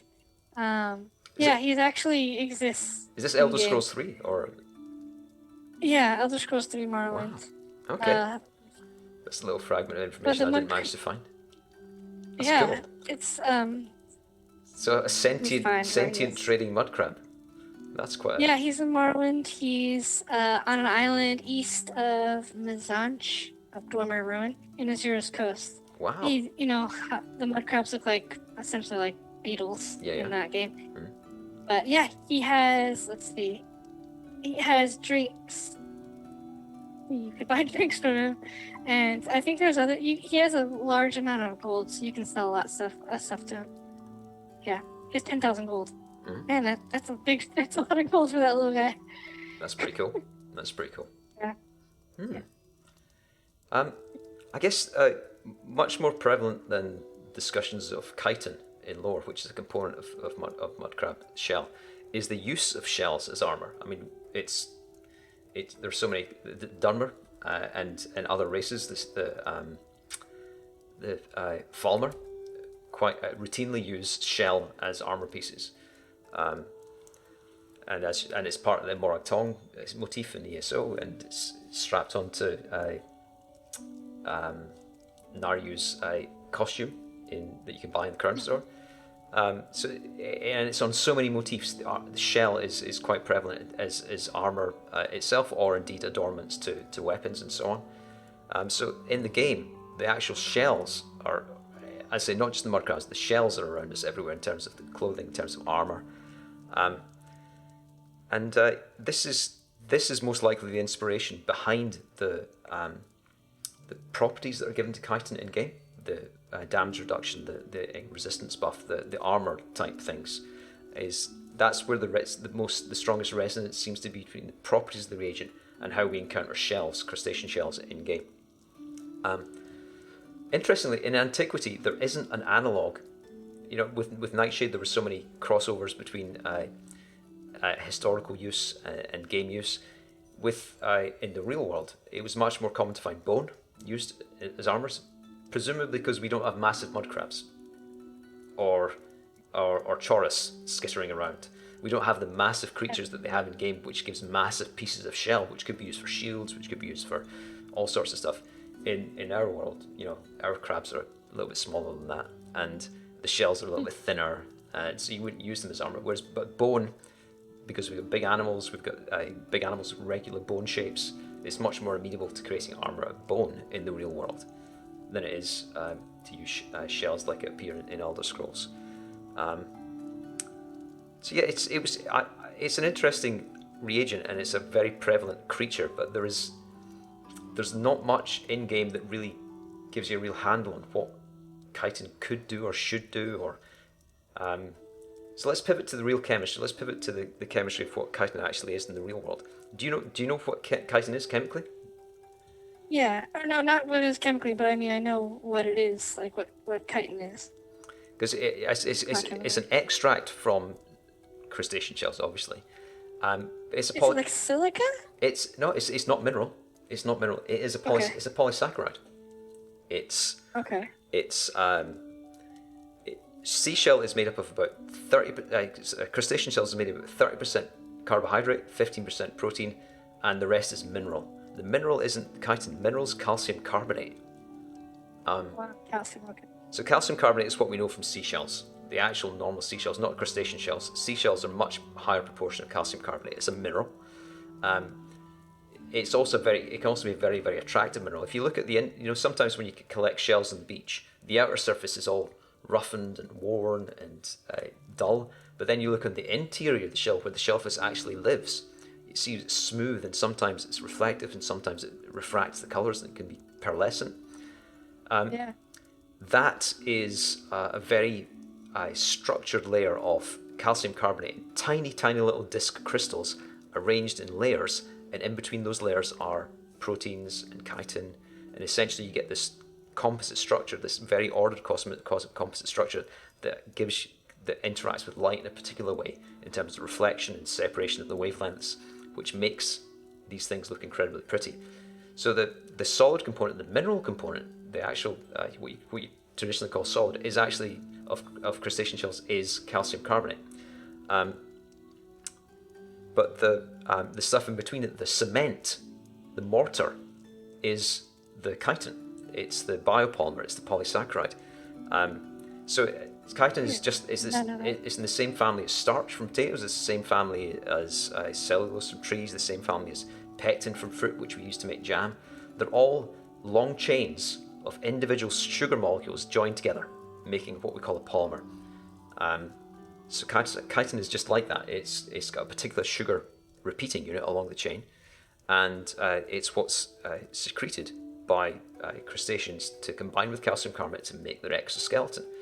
It's also what's secreted by shellfish to help create and form and shape the shells that they're able to grow around themselves. So it's now composite materials is something that we're familiar with from technology. If you're a cyclist, you know all about carbon fiber frames, where you've mixed polymer resin with carbon carbon threads to create a material that's really strong but also flexible.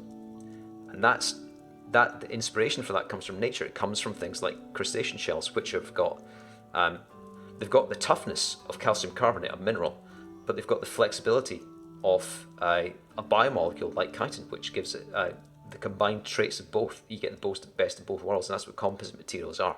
Seashells, crustacean shells, are composite materials that material scientists in the real world mimic to make technological materials that we use in other things.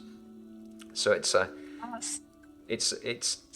the reason why in game they use crustacean armor, because it's a great material. It can absorb impact, but it's tough, and that's why it appears in lore as it does. Chitin's part of that. Chitin is part of that composite material, but the actual reagent itself, if you extract it, it doesn't have the toughness that you'd associate with the base material. So the armor value of chitin in potions, the protection value in potions, these things only come when chitin's combined with calcium carbonate. So it's interesting to consider on its own as a material relative to how it actually appears in the shell itself. So they've taken some of the attributes of the combined material and translated it over into the single extracted biopolymer, which is it's understandable, but it's equally it's not the full story, if you like, with the actual chemistry of the material itself. Yeah, and it's interesting how. So I guess the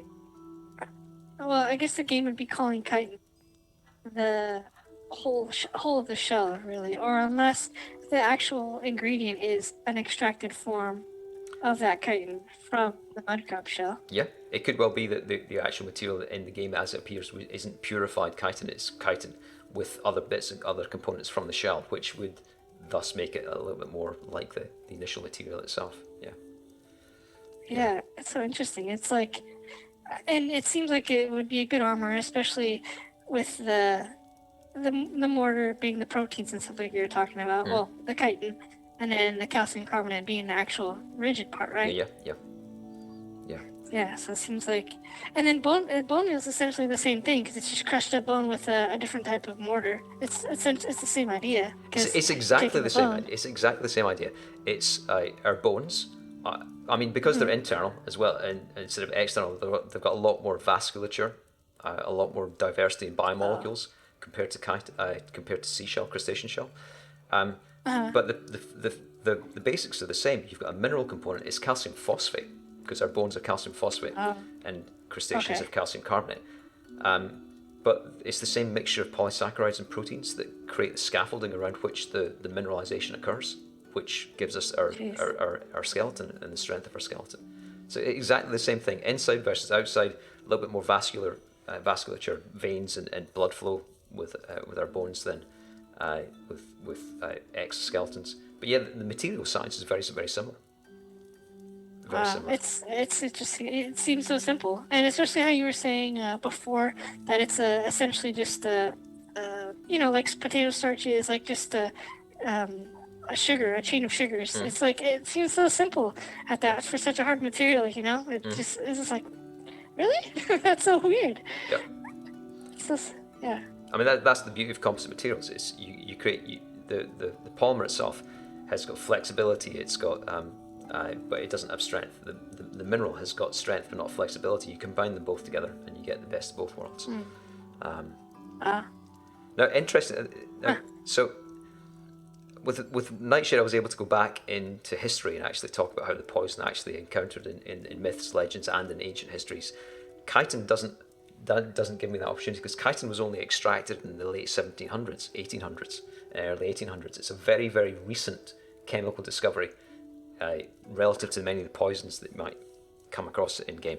So there isn't that tradition in history of extracting it and using it in remedies. Maybe it appears in traditional medicines in certain societies, but as an extracted pure component, as it's described in game, chitin, the actual chemical itself, it doesn't have a long history. Interesting, they didn't know what they had for a long time. I think it was only in the 1900s that they figured out exactly what it was. But they knew it was a biopolymer. And interestingly, they didn't primarily extract it from crustacean shells. They got there's another organism that's got probably 3 times less amount of chitin in it, but it's easier to extract. Can you guess what it might be? Is it the actual animal called chitin? No, it's mushrooms. Wow. Mushroom, No, would not have guessed that. mushrooms contain about 6% chitin. Wow. And just like trees use cellulose as their internal structures to give them their shape and their form, mushrooms use chitin as part of their structural material. Wow. And it's actually it's easier to get pure chitin from mushroom than it is to get it from seashells. Is it just easier to get rid of all the other materials that are in it? Correct. Yeah, that's exactly why. Yeah. Huh. So it's everything else. Wow. Everything is organic in a mushroom, whereas with seashells you've got the inorganic components, the minerals and stuff. So it makes it. It costs more to purify the chitin you get from seashells than it is from mushrooms. Wow. Yeah, it's almost like when you pick your mushrooms in Elder Scrolls, you should maybe have like a 0.01% chance of getting a little bit of chitin from that too. Yeah, they It should. wouldn't be called mudcrab chitin, but yeah. They should. That'd be fun. So yeah, it's an interesting material. It's an interesting material in terms of the material science of seashells, which is quite fascinating. But there are medical applications of chitin. So as with like last time when I went through Nightshade and the clinical uses, I want to see if I can find some way that the real clinical uses of chitin might actually have some way to connect up with the in-game use of chitin. Chitin is a polymer that's used medicinally, and you might have used the type of treatment, maybe not with chitin or chitosan in it. Chitosan is a similar polymer essentially.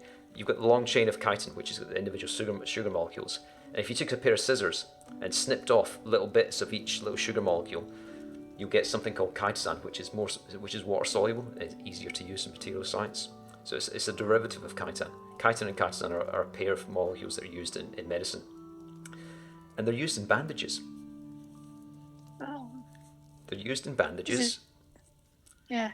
And this is they're used as the dressing for wounds because they help they help encourage what's called hemostasis, which is essentially the stopping of bleeding and the stabilization of the vasculature around the wound. So it's they have a very good role to play in encouraging platelet formation in wound beds, and they've got a very good role to play also because they're actually slightly antibacterial. They can interact with the cell walls of microbes in a way that disrupts them, so it prevents microbial growth. So this is why they're used in bandages, chitin and chitosan.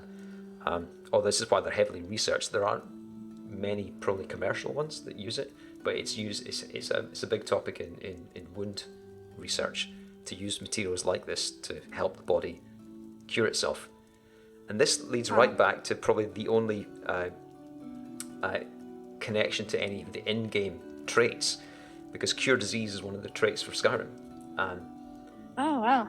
And this is the only way. This is the only thread I've been able to weave back to the actual in-game characteristics. Chitin is used as a wound dressing. It helps cure disease. It helps prevent bacterial infection in wound beds. So there is a real-world connection in terms of its clinical use, medicinal research, to at least one of the traits in one of the games. It's a very, very long bow to draw in the case of chitin to try and get some kind of connection to the real world back into the game world. But I found one. That's the only one I was able to find. That's a pretty good one. And that's really good because cure disease doesn't make sense for what is essentially a hard material in Skyrim. Yeah. So that does make sense. Now it makes sense.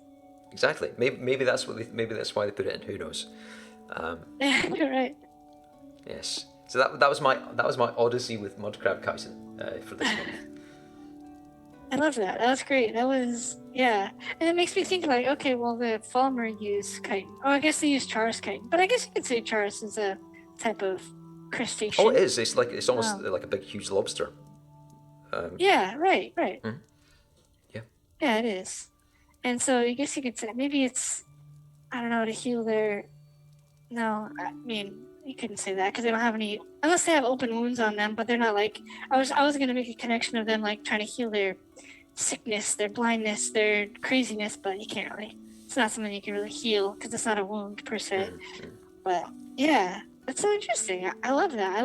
I think the Mudcrab Chitin, because it's so prevalent and I think it's kind of an underutilized material in the game because like it could be a crafting material and not just for alchemy. You know, it could be an armor material, even though it's just metals. You know, I don't know. There's so many more applications since Mudcrabs are literally everywhere. What's the stylizing for the Morag tongue?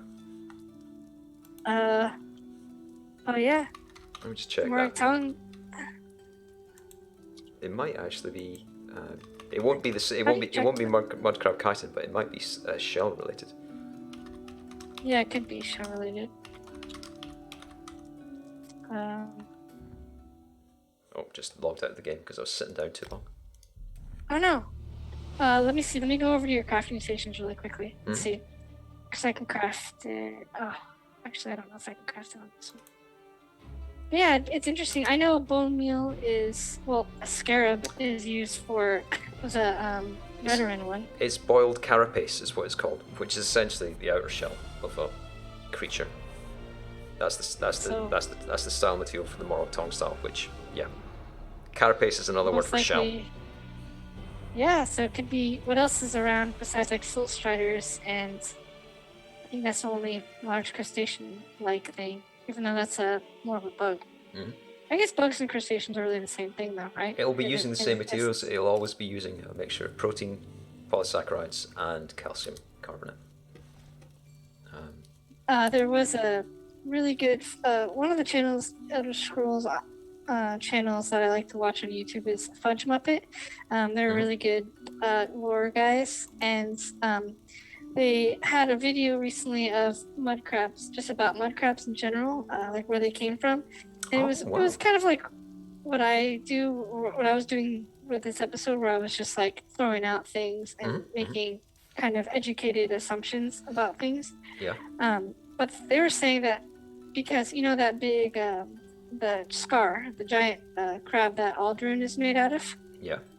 They were saying that was some type of ancient mudcrab or mudcrab predecessor because it's a giant crab, and that there were giant crabs, mudcrab-like creatures back, you know, in the Merethic era, or back even before that, and that they eventually adapted to be these little creatures that have survived in every zone, in every corner of Tamriel. Wow. It's interesting. That's pretty cool. I'll have to check that out. And some of the theories were that there are still giant mud crabs that exist at the bottom of the oceans. Because, I mean, as far as, you know, looking from a Tamrielite's perspective, we don't know anything about the little oceans. There's, besides the dreg live there, that's it. You go anywhere near the oceans, you get killed by slaughterfish. That's it. That's all we know. That's that too. Yeah. Yeah. Exactly. I mean, exactly. there is a location. There is a location in Whiterun Hold where there's a massive mudcrab skeleton. Right. That one too. Yeah. That I've walked past that a couple of times. It's enormous. It's like, it's not dragon sized, but it's kind of like a quarter of a dragon sized. Yeah. And there's other mudcrabs living in it too, right? Yeah.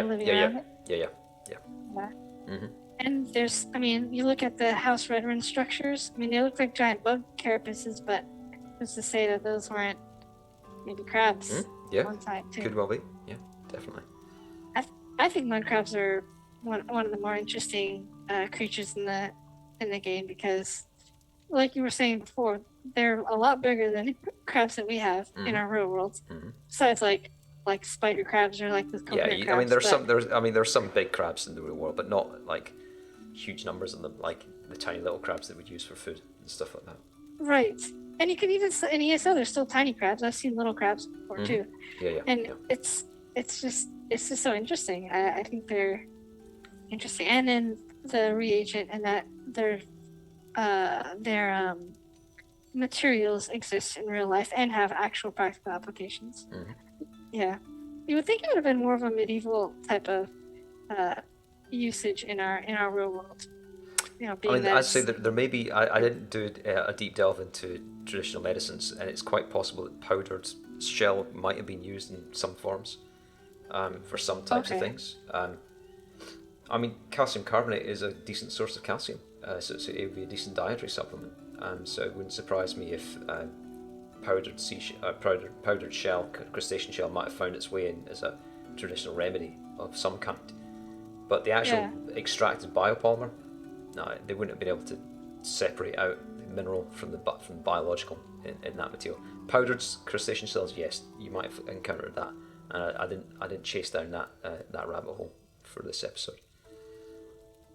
So to get the actual polymer of the chitin, you have to essentially dissolve the calcium carbonate. Yeah. Basically, right? And not the proteins. Mm-hmm. Is that a difficult process? Calcium carbonate's pH stability is you can easily change the pH of a solution where you can pull out the calcium carbonate and leave behind an organic mass. It's definitely possible. It's how it would have been done. Essentially, they just used a different solution pH to dissolve the calcium carbonate. Yeah. Okay, I'm really interested in the dissolving of metals, or not metals, of any materials, and just like what counteracts it and how you can extract this one chemical from this larger thing that has multiple materials or multiple components to it. Yeah, it's interesting. I think it's interesting. Yeah, no, it's a big part of material science, and especially extraction of materials from natural sources. Yeah. I mean, essentially, coral's calcium carbonate as well. It's coral reefs are calcium carbonate organic creatures, and yeah, when the pH of the ocean starts to acidify, coral starts to bleach, starts to dissolve. So it's the same with you would just essentially use an acid to pull out the calcium carbonate from crustacean shells. So crazy. This stuff is so interesting because I don't know, it's stuff that exists that has applications outside of what it exists for, being a crab shell.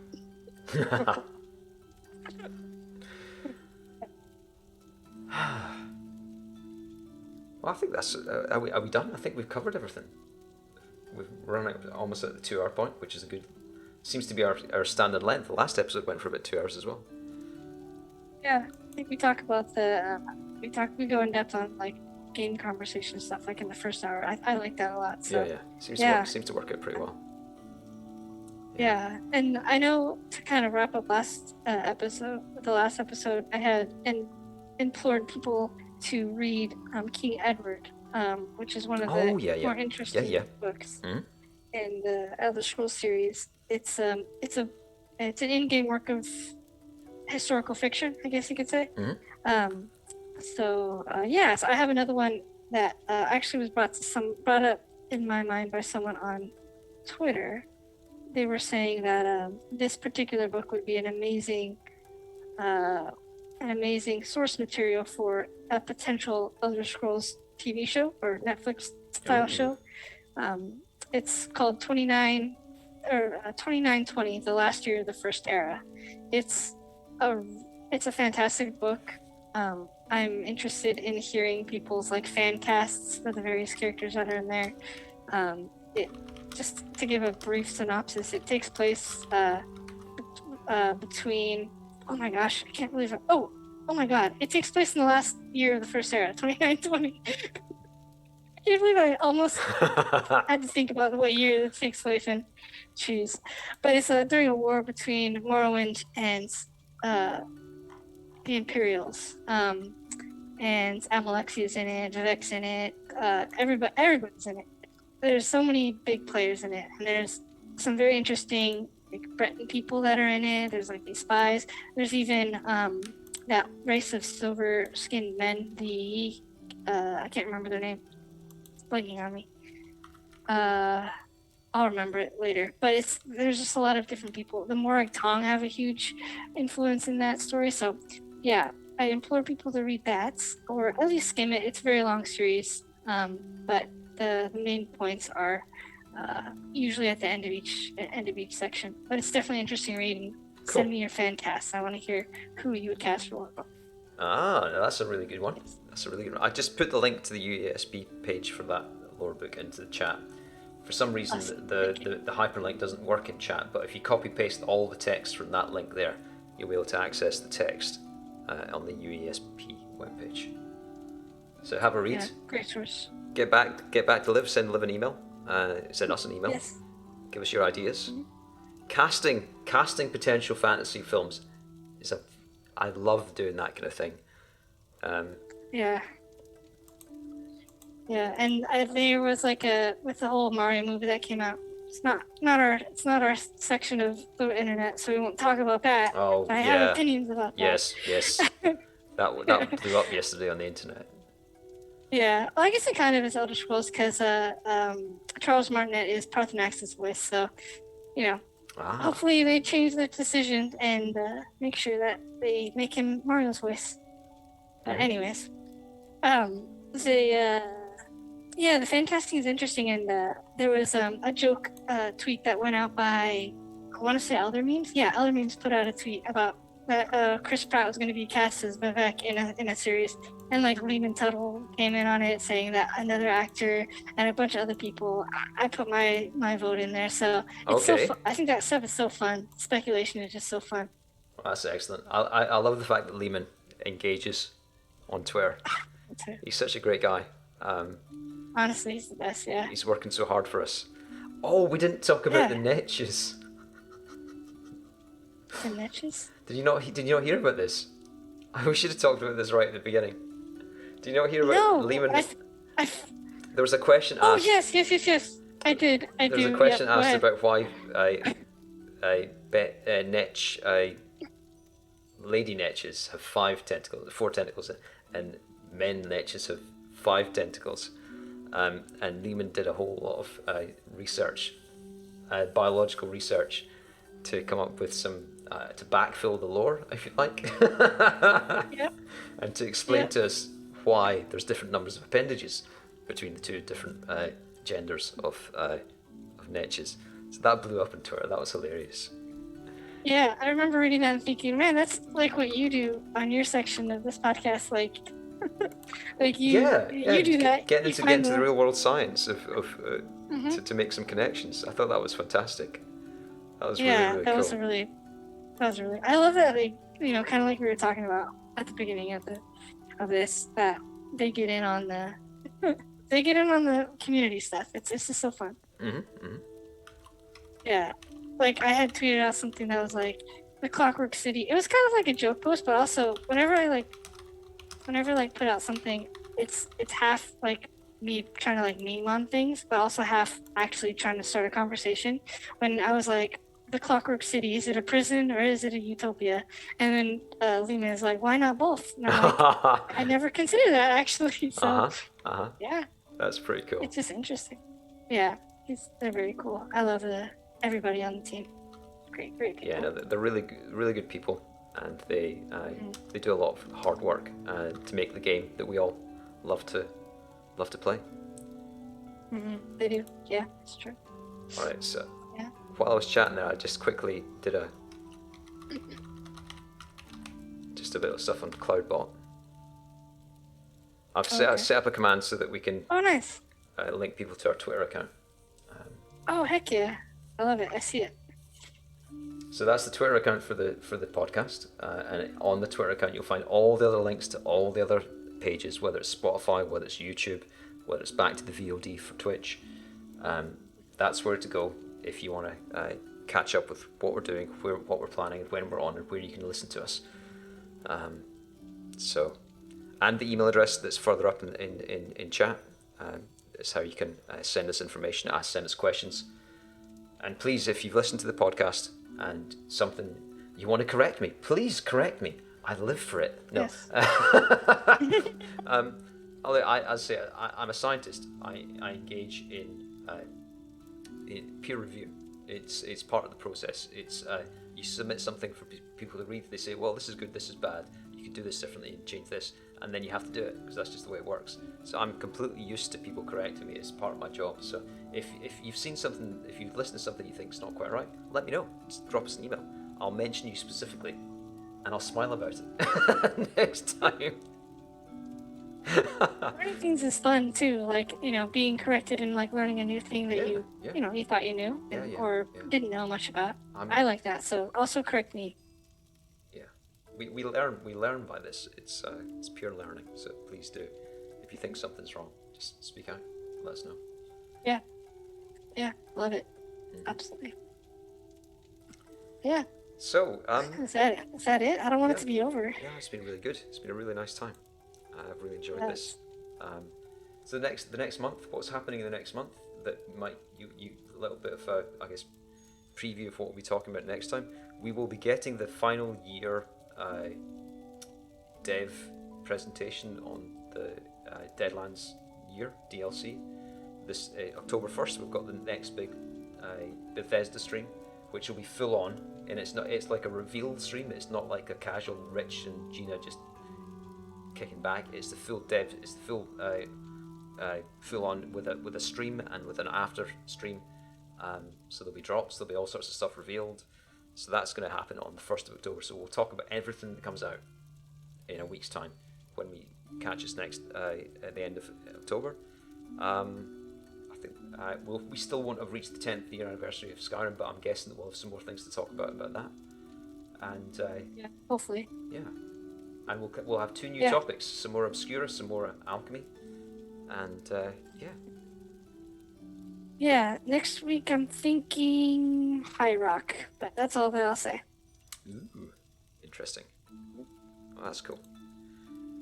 So thanks to everyone who's popped by. Thanks to everyone who's popped into the stream. Thanks in advance for anyone who has taken the time to watch the VOD, or indeed in a couple of days' time when we upload the stream video to YouTube, and indeed to any of the listeners who accessed the recording, which we'll be uploading to our podcast host service, which will then distribute to Spotify and others.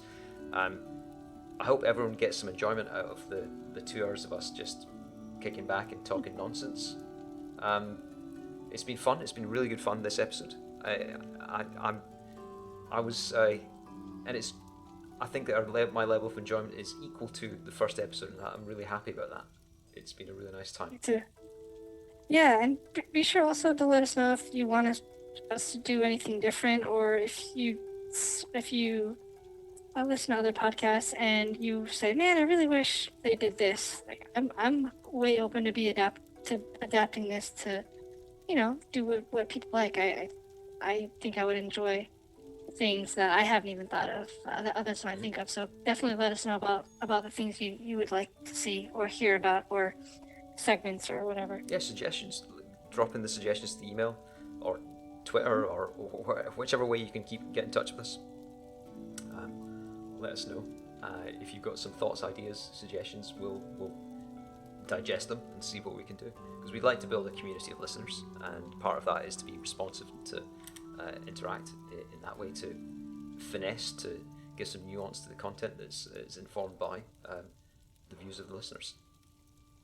Yeah, definitely. Yeah, that's how I feel. And we'll also, on the note of where we're going to upload, we'll have Apple Podcasts up here, likely before the next episode's out, probably within the next week. Cool. A little persnickety about things. But yeah, everything will be up and uploaded and accessible. So whichever podcast listening platform you use will most likely be present on it in a short period of time. So you can listen to us wherever you are, whatever you're doing, if that's what you'd like to do. Right. Otherwise, catch us next month, last Friday, 8 p.m. last Saturday. It's regular as clockwork. Last Friday, Saturday of the month. So take care, everyone, and looking forward to interacting with you during the time between this podcast next and during the next podcast live recording. Take care. You too. Bye.